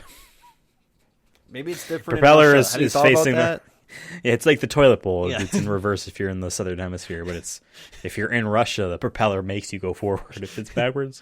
That's what some people are saying. The way like it's angled, like you'd be going in reverse. Shut up, submarine experts. Oh, go watch the military channel, nerds. there was a lot of those types of people talking about the subs, and the heat-seeking missile was too big, and the torpedoes would had to have been in a weird spot in order for the sub to have a second explosion when it's hit by the heat-seeking missile. And at its fastest, this model sub, which is the fastest sub of its era, can only go about 40 miles an hour. Just like stop. It's just so much of that shit. I'm like, wow, you nerds need to have a video game to just role play in. Like, this is why there's Nazis. Literally, like you just want to be driving a Panzer tank. Where the fuck, get out of here. This is why there's Nazis. In any case, everyone's doing fights and stuff. It's action movie stuff. Cool. It's cool. Yeah. You know, none of it's bad. And yeah, like you said, I almost called her Maria Menounos. Letty, propellers a guy. And The Rock is like, that's nasty. It's like the only blood they show too, right? I feel like most likely. We watched the unrated extended director's cut version, FYI, for people out there. Yeah. This version was 148 minutes versus the 136 minutes of the theatrical cut. So, the sub is now on the move, and everyone is in their cars on the run from armored vehicles. And I have to remember that those armored vehicle Russians have nothing to do with Cypher. They might not even know that she's there. Yeah, as far as they're concerned, it is these assholes in a Lamborghini that are stealing their sub. What a day at work, huh? I mean, they make a point to say that they're terrorists. I just like the idea that they're like, but yes, I get like, you know, we're a terrorist group. We probably have a lot of countries that are looking for us, especially the United States. But who the fuck are these guys rolling up with like their Dodge Charger? Like, why aren't they like? Who are these people? Yeah, exactly. Is this even the United States? I guess. Dude, this guy in an armored Charger from like the 70s just EMP'd our ass, and then a Lamborghini, and then like a tank, home. And I don't know what their cause is, but like I draw a line at the A team showing up at my door. And as soon as one of these motherfuckers, is like, wait a second, is that Tyrese Gibson jet skiing on a orange Lamborghini's door from a tank? Be like, yeah, okay, guys, just turn. I got somewhere to be. Oh no, I've been shot. I'm dead. I'm gonna get a job. Yeah. You know, I'm gonna go save the day and pretend I'm the Russians reclaiming this base. Yeah. I'm just gonna call him in. I want to point out that Dom's outfit is fire in this. I like it. I like the all black look. He should roll it with that more often. Yeah. The winter, but it's gotta be the winter. Like, you know, like it's January. He's walking in New York City like that. He can rock that. He can rock that all in the winter time. This is winter Dom action figure. You know, this movie in Japan. Winter Dom action. I like that. That's what they would write on the box. Well, you know how that's what they fucking do with Batman. Action figure. Aqua suit Batman, Green Vision Batman. There's never just buy a Batman toy. Former you gotta buy the Soviet weird Union one. place in the Arctic. Vin. So in Japan, the series is called Wild Speed. Yeah. Wild Speed 7 was called Wild Speed Sky Mission. Dope. Hobbs and Shaw is called Wild Speed Super Combo, which I fucking love. Yeah. 8 is called Ice Mission or Ice Break. One of the two. Sick. I don't remember which. And it's because of this. Probably the trailer showed maybe more. We need of more this than titles the like zombie that. cars. We're all trying to be like so like avant-garde in America now, like the Batman. Like no, call it Batman versus the Riddler. Hey, they kind of did it with Batman versus Superman. Yeah, they and I just had to appreciate tack that. on. They just had to tack on Dawn of Justice, like bad marketing. Just call it Batman versus Superman. Now, what do you think? The Fast and the Furious Tokyo Drift was called in Japan. What was it called? It's what's their title for Wild Speed. Wild is, Speed Tokyo Jam. I don't know. Simply Wild Speed Tokyo Drift. Oh, sick. It's the only one where they I kept it think because they it's should like, call it yeah, Jam. it's about I us. Like, like they're like, oh, it's like Space Jam without the basketball. You or know, Ridge anything. Racer is basically about what they were doing in that movie, racing wise. Okay, so they're on the ice. There's a lot of shooting and the like. Eventually, both Shaw brothers jetpack into Cypher's plane and gets to Dom's son. This is cool. I did like the orange Lamborghini got called out. I was like, why would you pick that? It's the most obvious thing ever. And then yeah, like everyone's shooting at the fucking orange Lamborghini that has no traction. Also, I just remember this too. Remember in the 7th movie, and they bring this up in this movie, where everyone's driving out of a plane in their cars, and Tyrese, aka Roman, has a legitimate fear of the stupid thing that they're about to do, and panics a bit, and you know, and they're goofy, and they basically are toxic. They bully him. They bring it back up in this movie where they make fun of him again. When they're on the ice and they're driving away, and his Lamborghini is fucking up with its traction, and he starts to spin. There's a real chance he could be stranded and then shot and die, and they're all mocking him. It's the classic like they bro know could just die. It's the classic. They know that it doesn't matter the stakes, that they're just going to win. That's that confidence, you know. And it's toxic as fuck, actually. Because you got to remember, Michelle Rodriguez is like smiling and it was laughing around at him on this the part radio. in the movie too. I also like it finally hit me that like they're almost starting World War III nuclear war over a fucking baby. Yeah. What would be stronger though That's besides the family? stakes. That's the stakes. It's either my child or the fucking planet. God, now I really want An alternate. I want an at the end alternate of- ending where Vin's like, you know what, my son, I'm gonna remember you. The world's gonna remember you because I will not let them get a nuke.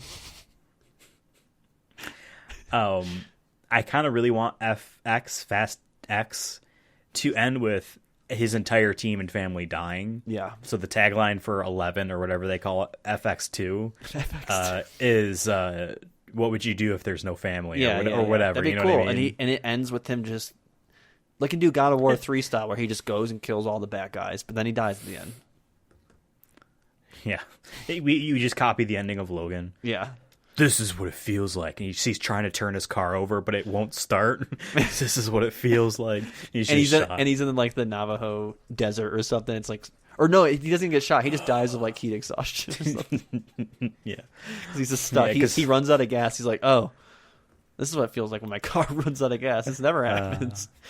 But Jason Statham here is having a baby, rolling around in the plane, shooting people. Has a bit of acting with the baby. There's some like, is the music good? Baby reacts. Was it you or him? Baby looks over at him. You know, baby waves at one point. Baby's wearing expensive ass Beats. Yeah. Listening to the Chipmunks. Like, who? I mean, granted, you know, they have a lot of money as ultra hackers. They own their own plane, but I feel like if this movie came out now, it'd be like Baby Shark instead. God, probably. I'm sure that's like the top 5 most watched video on YouTube. Yeah, too, YouTube I'm Kids sure. or whatever. Yeah, Baby Shark. Yeah, whatever it is. But yes, in any case, he calls Dom and says, "I got your son." Meanwhile, Dom has been holding Rhodes in their car, waiting for whatever, and then Rhodes is like, "All right, I'm going to snipe your family now." Dom, as soon as he gets the call, he gets out of the car and very satisfyingly, extremely satisfyingly, kills Rhodes. And I have no notes for how ever, this happened. He like breaks his neck or whatever. Like he like slams him on the hood and then like does like an elbow shot to the face to break his neck. Absolutely. And I will say, I feel like this is also the first time where he like, he's killed people, but like they show it. Yes. Yeah. This guy killed Elena, you know. He kills him. And it's just, there is no like punch, punch, punch or exchange of blows. It's just execution. You know what I mean? So it was very good. Kind of like Riddick. Sort of. The rest of the chase comes to its conclusion with the sub destroyed and Cypher fleeing. The day is won. I spelled one as O-N-E. This is a couple hours ago. And yeah, we don't know where Cypher went. She's parachuting out in Russia. So somehow she makes it into F9. Maybe she needed to cut all her hair in the parachute. That's why she doesn't have as much hair in the F9. And then we get the barbecue scene where we meet Brian Marcos Toretto, and we roll credits. Now, a lot of people in the fandom, lots and lots of people, even still after F9, do not like the fact that Deckard Shaw was at the barbecue. Because a lot of people might have forgotten for this movie, motherfucker killed Han. That they know of. And that they know at this time that they... And at this point, as far as the audience and Universal is concerned, he killed him. That is kind of fun. He killed one of your friends. I forget. Like I just forget. Don't like, care you know if he has a reason. He doesn't. And you can be like, we just accept each other. But he doesn't get to come to the barbecue. He's kind of like, you know how like you hear about like some of those families, and I've like seen them in the wild before, where it's like a mom and dad have a couple kids, right? Mom and dad split, and mom and dad get new partners, right? Right. But then they're all chill. Have you ever seen that in the wild? It's craziest. Oh, it's weird. I went to Arizona. Where they hang out and shit? Yeah, Like, yeah. It's weird. I went to Arizona this past December, and we were at the hot tub, and this random lady like showed up. Right, it was kind of already weird. Like we're all like hanging in the hot tub, and then like she shows up. She's like, "Oh, can I be in there?" We're like, "I guess." And she's like, "Oh, my family's gonna come." We're like, "Oh, okay." And like, how big was this hot tub? It was bigger. Like you could fit like 10 or 15 I was gonna say, people, but it's 4 people in addition between the two of you is a full hot tub. At that point, you two just get out. But then these 2 dudes come up, and then like 4 kids come up. And we're like, "Oh, like how do you?" And they're like, "Oh, this is my ex-husband. This is my husband. We're on vacation." I'm like, "Are they all banging?" Because one, that's good for you. So weird. But it's also kind of low-key, just like something you don't see. And I'm like, what if that's the same logic we can apply to this? That he's kind of like the weird stepfather figure who happened to kill one of your friends, but it's kind of all cool now because he saved the baby. I mean, think of it this way. A life for a life. He held your child before you did. He talked to your child. He is the stepfather. Before you What's did. that meme that's been going around that's just like, I'm not the stepfather, I'm the father that stepped up. Damn, I never seen that. It's like a T-shirt that someone found and that people have been putting on like random actors and shit. Okay. There you go. There's a potential meme that So someone that's can this make. movie. Yeah. Now, obviously, you know they redeem it a bit with F9. Be like, okay, Han isn't actually dead, but of course the post credits in F9 spoilers because the trailer shows that Han isn't dead. Spoilers for F9's post credits. Shaw meets Han again and has this oh shit look about him. Although, let's be real, what's Han gonna do unless he had a gun? What was Han gonna do? We saw that man fight in that movie. He opened the door and walked in. Regardless, this was Fate of the Furious. I have no it's more. It's such a soap opera, man. When you really think about it, yeah. It's like you cheat on my husband. And then, like, he comes back, like, well, he's still family, you know? Like, shit happens. But it's instead, it's like, I killed your friend who was already about to die. As revenge for you, like, crippling my brother who tried to kill you. I love it. Who's also chill. His brother's chill. They should make a movie when this is all done and try to compile all the plots of the movie, but take out the action and just see if you can, like, turn it into a soap opera somehow. Like, instead of murder, that's cheating. or my some God. shit. I have no more trivia, no more facts. This was The Fate of the Furious. I liked this movie quite a bit. I liked this movie a lot. This was our first time around watching these movies. This was my favorite. Yeah. Obviously, recency bias helps in that regard, because it was the last one we had seen. I'm like, of course, this one, that I remember the most, and very similar to others in some aspects, is going to be my favorite. But I still will reiterate, this is one of my favorite Fast and Furious films, easily. It's definitely top I three feel for like me, for sure.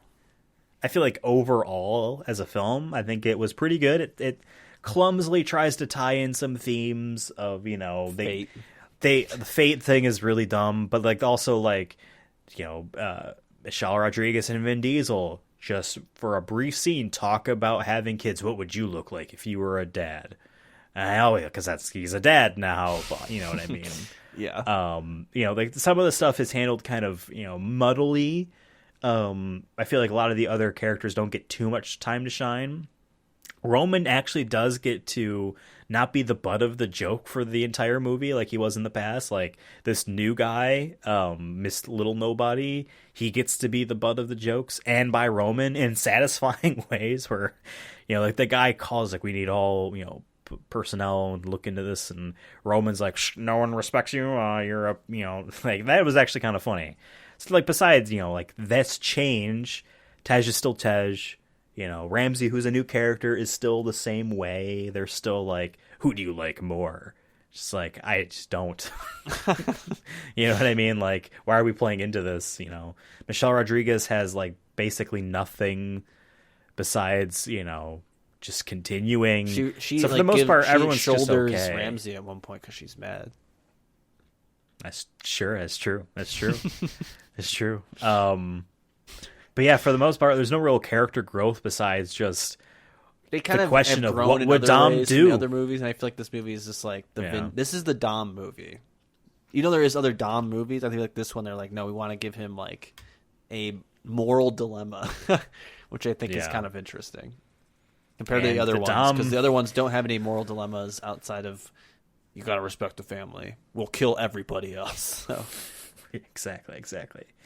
So yeah, as overall as a movie, I had fun. I think this is a good action movie. It has some cool set pieces. At the end of the day, that's all this is supposed to be. And it was fun. Everyone was entertaining. It was a roller coaster ride, and it Kurt- had some good loops. Kurt Russell was a little like, okay, like you're not all that interested. Like when he didn't steal the show as much as like, oh my god, Kurt Russell's in a Fast and Furious movie. Like he wasn't 7. He was just there again, and it was like, okay, I get it. You know everything, or you just know what you just know. It's just like that's cool. I did kind of enjoy when he was like, when they see, oh, here's the location that Cypher and Dom are really at, and he's like, huh, well, that's funny.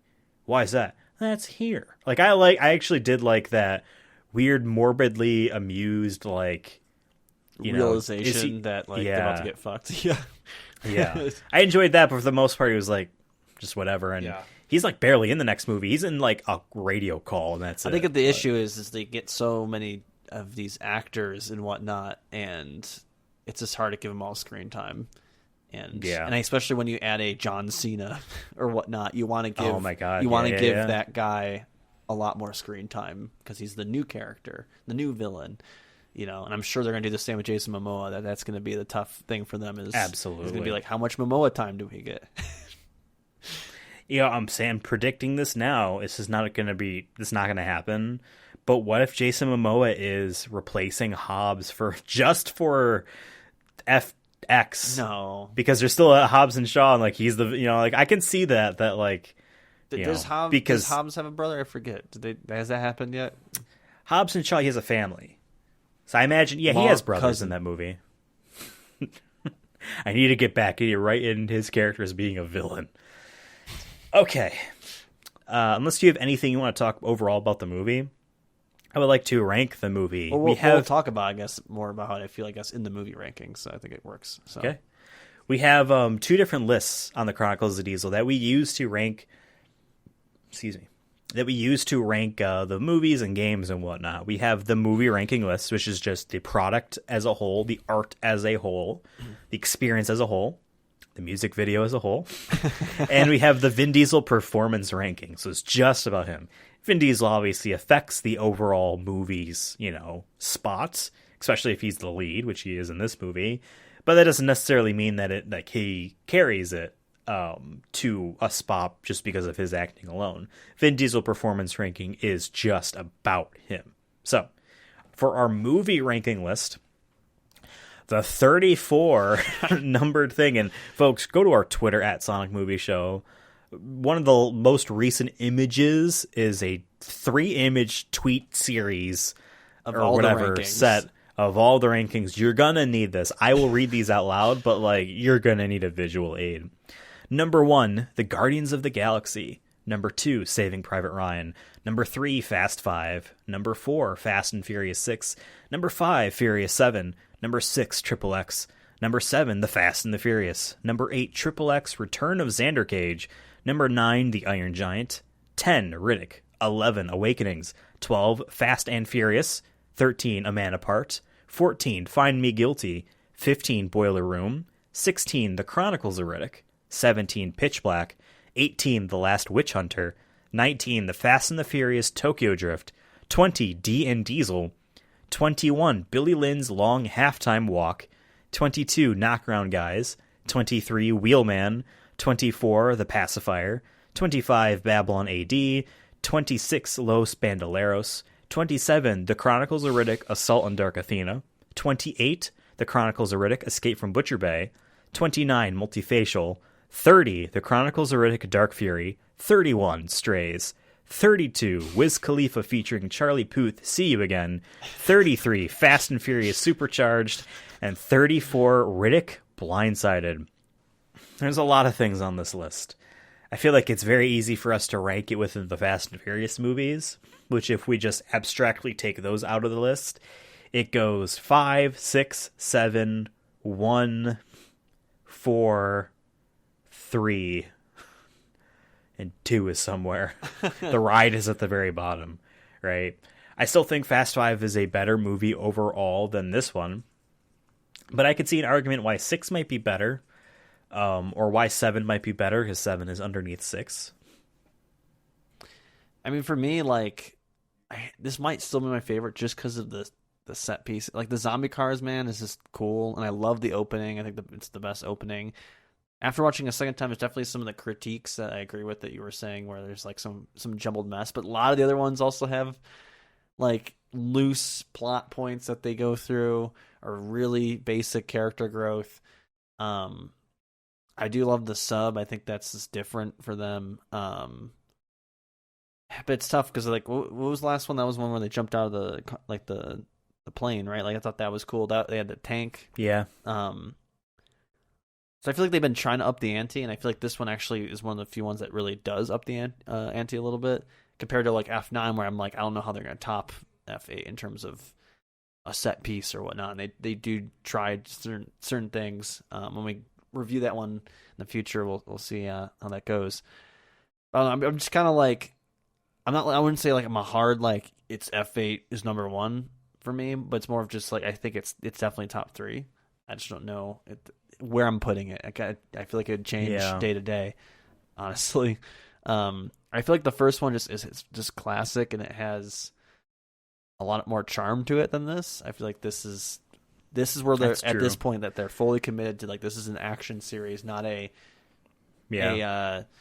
race gang series. You know what I mean? Or we're trying to tell a story about a group of criminals that you kind of learn to appreciate in some way. They've kind of already gone, like I said, through all their character arcs for the most part, except for Dom. I feel like Dom in this movie is just, I don't want to say is a character arc. It's more of just they pose the question of what would Dom do if some parts of his family are being kidnapped and he has to portray his other family. Absolutely. What would Dom do to betray his family? What would it take for him to do that? 100%. So I guess I like it in that regard. That feels a little bit better than some of the last couple movies I we've will watched, where it's just say, okay, they need to save the world from the the frickin' God's Eye or whatever. It's like, okay, whatever. Yeah. You know? Yeah. I will say this is also what this has that the original didn't have, what 7 didn't have, what 6 didn't have, and obviously what 5 didn't have, but I still think 5 might be the best. The Rock and Jason Statham's dynamic is just really good in that prison breakout scene. Like, there's a reason why there's a Hobbs and Shaw. There's some just really good moments in this movie that I think just stand out and make it a little bit more memorable than the other ones. Like I said, I don't remember when there's the tank and when they jump out of the plane. I don't remember what movies those are. Like, if you gave me like a multiple choice and you're like, hey, here's 4 Fast and Furious movies, guess which one had the tank in it? I'd be like 6. I don't remember. Or I feel like this one, I'm like, no, I remember this one's the sub, and I remember there's the baby, and I remember the opening in Cuba, and I remember this jailbreak scene, So I feel like there's really a lot of memorable scenes, and I feel like that's why I'm like kind of feeling like this one's a little bit higher on the radar for me. Not saying the other ones are bad, but I just feel like this one is a little bit more memorable. Maybe not the most complete, but it's the most memorable. One of the more memorable ones. So I really could put this at any point. I feel like we have to. I feel like we have to put it in top 5. All right. Well, number 5 is Furious 7. So at the very least, this is the new number 5. 4 is Fast and Furious 6. 3 is Fast 5.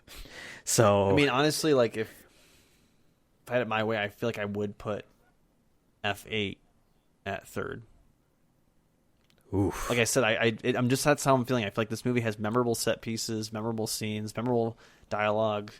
For me, I know It's Fast tough. 5 was Fast 5, the one with the show me the damn veggies. That might Yeah. make me second guess. Fast 5 was also, Brian finding out that Mia is pregnant, and there's I don't know, there's which is they cool, talk about but I their just feel like I don't dads, watch these movies necessarily for the plot. and yet it was still good. For me, the like story. I watch it more for the set pieces. That's what I like about these. And there's a little bit of good story in this. I feel like it was I don't interesting know. with Dom's moral dilemma. Like when they were saying like, "Oh, Yeah, I can Brian's see that. Brian's having a kid." I'm like, "Cool, but like let's get to the cars flying and let's get to the Rock." You know what I mean? If I'm just being honest. So for me, it's like that's why I think I put it as maybe my second. Or is the Fast and the first one? That's 7, right? Yeah. Yep.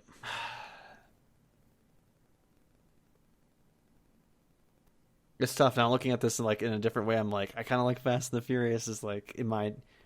It's funny how like on our movie ranking, it's below Fast 5, it's 6 and 7. Where I'm like, I can make an argument in my own head of being like, nah, it's kind of like a cult classic. I feel like it should be above them just for that reason. But Yeah.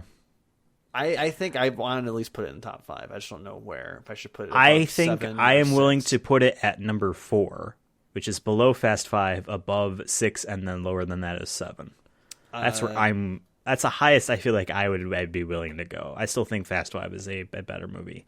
That is where, if it gets crazy for the first time, that is where all you gather the team and everyone is just so good, and The Rock is there and he's just so good, and I just feel like it's just and they have the safe. that is a quintessential They have the safe. perfect That's a good movie on its ending set own. piece. On its own, that movie is a perfect movie on its own. This one requires you to have seen one of That the is other also ones true. to know about Dom. Not necessarily saying that in and of itself makes it a lesser movie than 5, but I feel like 5 is just More of just so much of it just for That's me. what I was saying earlier. came It's together. like I feel like some of these movies are more complete, either as standalone projects or filling the holes where they need to be filled. And I think maybe that's Fast 5. Then this one has, I think, more memorable set pieces. But Fast 5, I guess, when I'm thinking about it too, does have some cool set pieces. Like I do love the giant safe that they're going. talking about killing people, that they killed so many innocent And I people. feel like that's cool. And it is like kind of like a time crunch movie too. Like it's like they have to go. It's a heist. It's a heist. Yeah, Now that I it's think just about cool. it, I But- think my issue is I keep blending these movies together, mostly 6 and 7, and I think that's what makes it tough. So okay, let's do that. Let's put it at 4. Okay. I'm glad that we could come into an agreement in my favor. So our new top 5 is Guardians of the Galaxy, at number 1, followed by number 2, Saving Private Ryan, number 3, Fast 5, number 4, The Fate of the Furious, number 5, number 5, Fast and Furious 6. Oh man, I'm going to get so messed up when we finally finish this out. And I have to read number 4, The Fate of the Furious, but it also looks like The Fast and the Furious. And then number 8 is The Fast and the Furious. You know what I mean? Let's talk about Vin Diesel's performance. I think he was pretty good in this movie. And a lot of that comes to his presence, how he carried himself, and how I really did feel the, like, I am willing to do whatever it takes for my son. The moments where he does break down and he's like, I did what you wanted. I got you the thing. Why are you going to kill her or my son or he like yelled, whatever like, you're about to do in he there? Goes crazy like that scene. And like I said earlier, I enjoyed that. I feel like that scene too, like the first time I saw it, I thought it was great. Seeing it again, I'm like, okay, it's good still. I think it's more of, I think that scene relies a lot on first time viewing and understanding the situation. No, like for me, it's like hard to like, I know what the next parts are going to be, you know what I mean? So maybe it doesn't have the same emotional impact. Still, it's a good scene. I think it's one of his better scenes we've seen him do in terms of showing an emotion that isn't just cool and collected or angry Dom. Like he does get angry in this, but I think it's like another level. It's more of like a sense of desperation. You know what I mean? Yeah. A sense of like there's a vulnerability in it. Yeah. So he does a good job of that, and he cries. However, yeah, exactly. However, part of the Vin ranking is we've done movies where he just produces or directs or whatnot. I think we need to. We did a first 20 minutes of this episode was about it. I think we need to put some stock into the critique of his work with how he couldn't manage to keep The Rock on board, and it now has affected other movies. Yeah. Oof. Yeah. You're right. Which sucks, I guess because I feel like his acting performance is one of the better ones, but as a producer, I think you fail in my book if you piss off an actor so bad that like he doesn't want to work with you ever again. Yeah, and he's done this before in like Babylon AD, but I think it was more on the director at that point. But from what I remember, but like other than that, like he's had a good run, but like we have expectations at this point in this series. I feel like, and I feel now that I know the full story, I'm like, man, I feel like we got at least a full enough story that we might get. Yeah, no, you're right. If I were to put that aside and just pretend that wasn't there, just to see where I would put it without this, I would say I like it perhaps. So Fast and Furious 6 was him trying to reconnect with Letty, who he thought was dead. And I thought that was pretty, for, keeping our expectations low and within grained of the Fast and Furious saga, I thought it was pretty powerful within the scope of these. You know what I mean? I don't think I'd be willing to put F8 above that. So I might put it at 7, if not, we have to most likely put it at 8. Folks. I don't think we didn't read it off. You are right. I'm sorry. But I would, so basically I guess what I would say is I would put it high-ish. I would put it in top 10, like middling top 10, like close, a little bit under 5. But now with all of this, the beef watch started because he beefed, mainly because of, assumingly because of him. I guess I don't know how I would quantify that. Yeah. I really don't. It's tough. Read it. Read the thing. Sure. Let me read the Vin Diesel performance ranking for you. There's a lot of stuff. Deep breaths. Number 1, Triple X. Number 2, The Fast and the Furious. Number 3, Triple X Return of Xander Cage. Number 4, Fast and Furious. Number 5, Find Me Guilty. Number 6, Fast and Furious 6. Number 7, Riddick. Number 8, Furious 7. Number 9, A Man Apart. Number 10, Fast 5. 11, The Last Witch Hunter. 12, The Pacifier. 13, The Chronicles of Riddick.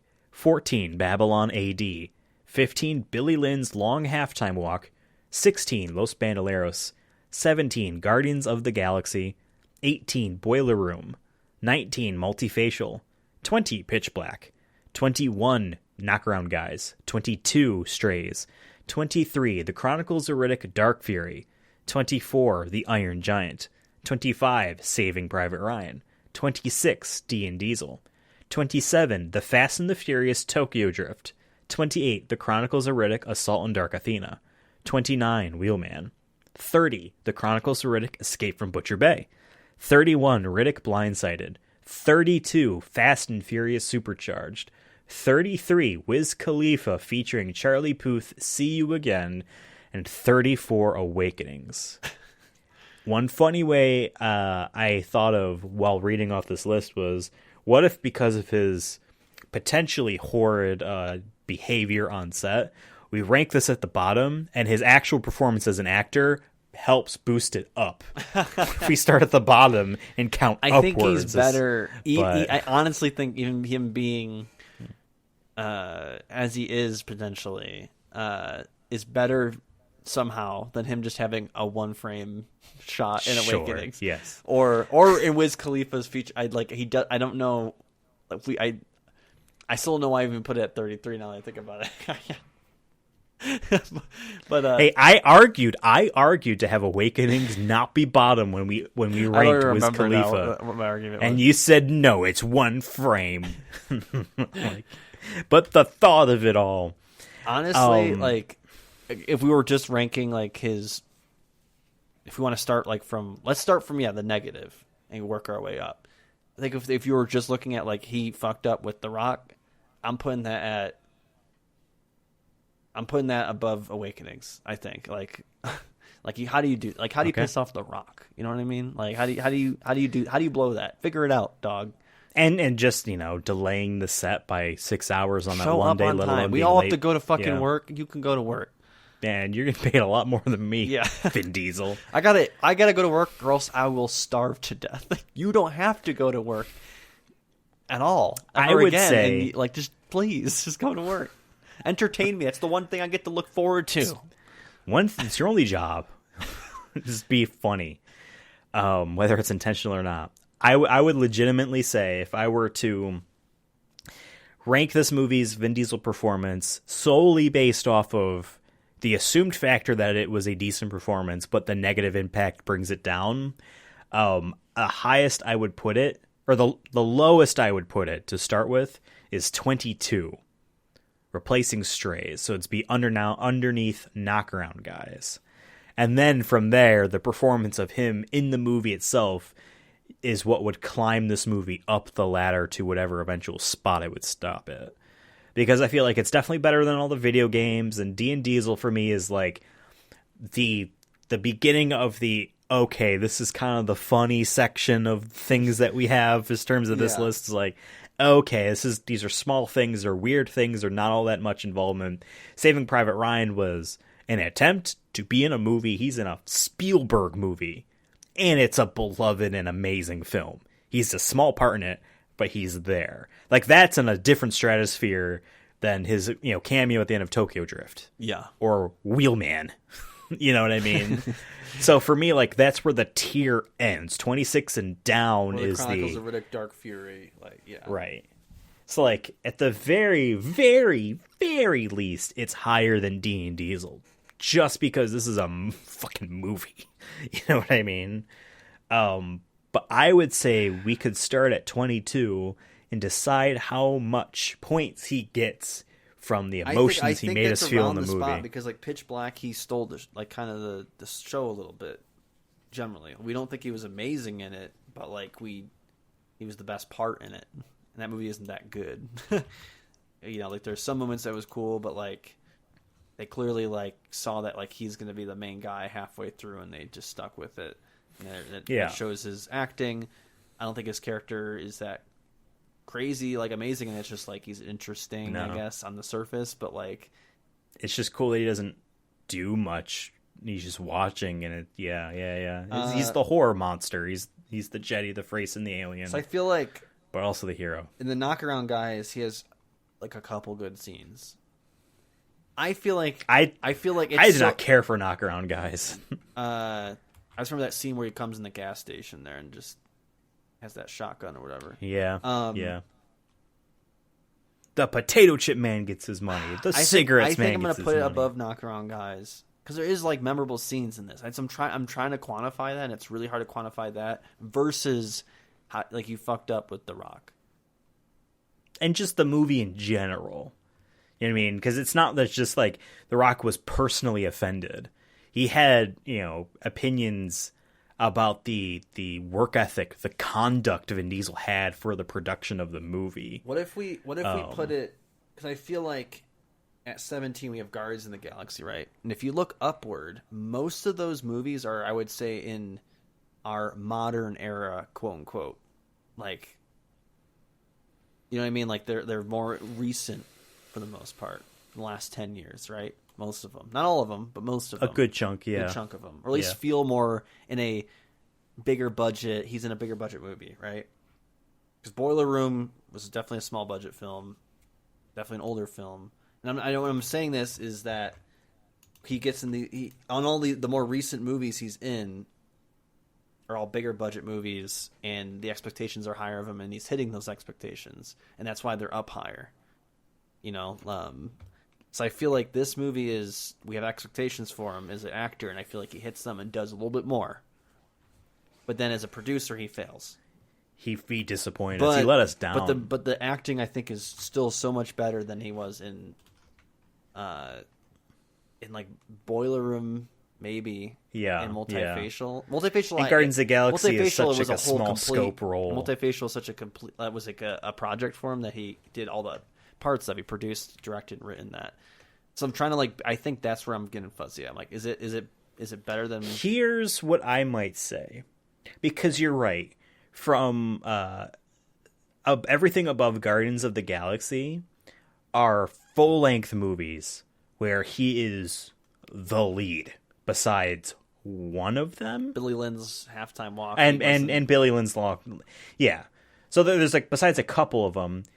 He is the lead. It's a full-length, usually action movie or whatever. I guess Find Me Guilty is not. But,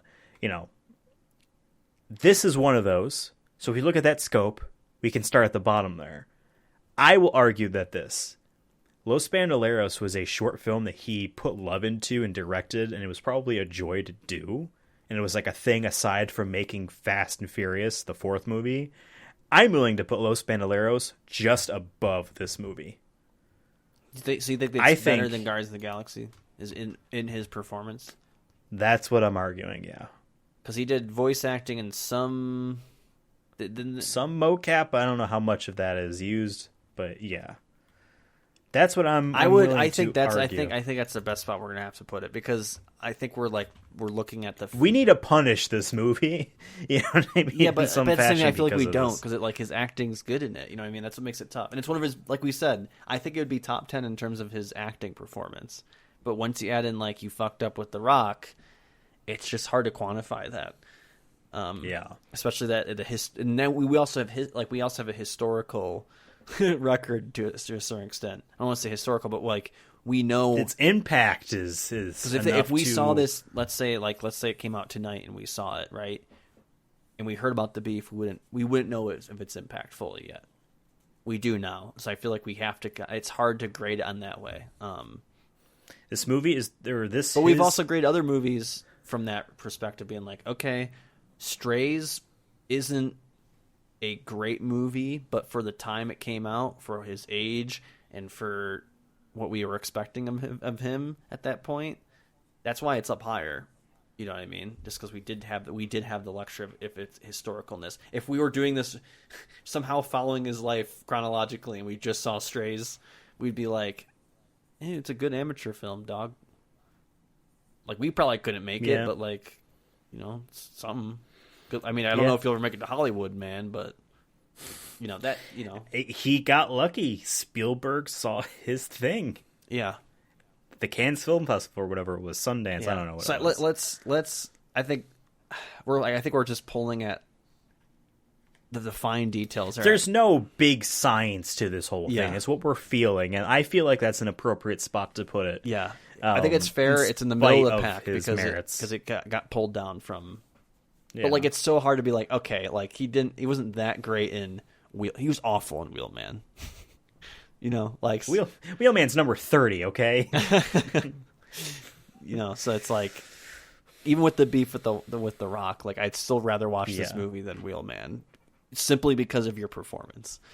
Hey, one of these days, you and I are going to platinum that game on stream. You know, one of these days, we just got to play the whole game again and then do a bunch of missions. Okay, we've decided the Fate of the Furious is our new number 17, which puts it underneath Los Bandoleros, and then Billy Lynn's Long Halftime Walk and Babylon AD are the 3 movies and things above it. Below it is Guardians of the Galaxy, Boiler Room, and Multifacial. That is its new home. There we go. This is interesting. I would not have expected this, but it's the drama that surrounds the movie. Its impact is the reason why F9 is the way it is, and the reason why F10's potentially F10 isn't going to be as everyone is here, Smash Brothers Ultimate. You know what I mean? Yeah. Level of everyone's back. I just say potentially because I'm just like movie. I said earlier. I'm like, there's that small little bit of hope. It's a hope. It's a hope. It's what you have is hope. Yeah. Okay. Next episode will be in June 1st. Will be Guardians of the Galaxy Volume 2. Oh hell yeah, that's gonna be fun. This is the Baby Groot movie. I'm interested to learn if he did a different voice, or if they made him do a different voice and they pitch shifted, or if he pitch shifted his regular Groot voice. I don't know. I am interested to find out. Well, thank you, Devin, for being in this episode. And hey, we are both on Twitter at our respective usernames. You are on Twitter at CursonaFun. I am on Twitter at EthanAbsolutely. I might make a Mastodon account. I don't know why. I just might. There might be certain events on Twitter that might make me want to find a new social place. I forget that they exist. Like, I remember because there's a Mastodon band that I like, right. And I remember on their Facebook page, some mother posted a whole rant to them because their son was promised an interview and didn't get a job, but she was talking about the social media account and not the band, and like one of the band members was like, sorry this happened, but you got the wrong. Not you got hiring the wrong, new members. you got the wrong team, but yeah, I forget that they exist. I'll have to check it out. It's decentralized and completely open source, so it means it's not owned by anyone. Interesting. Which I think is pretty powerful for what Twitter was supposed to be. Yeah. But yes, the show is on Twitter at Sonic Movie Show, because yes, that is the name of our main podcast where we talk about Sonic news, movie news, and Sonic movie news, and we review video game movies. That is movies based off video games.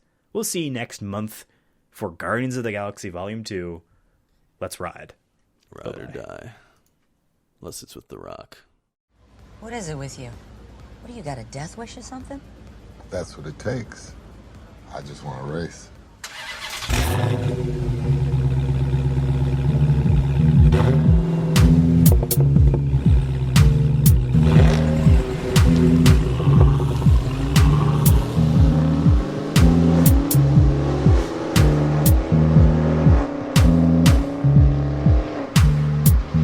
Ride or die, remember?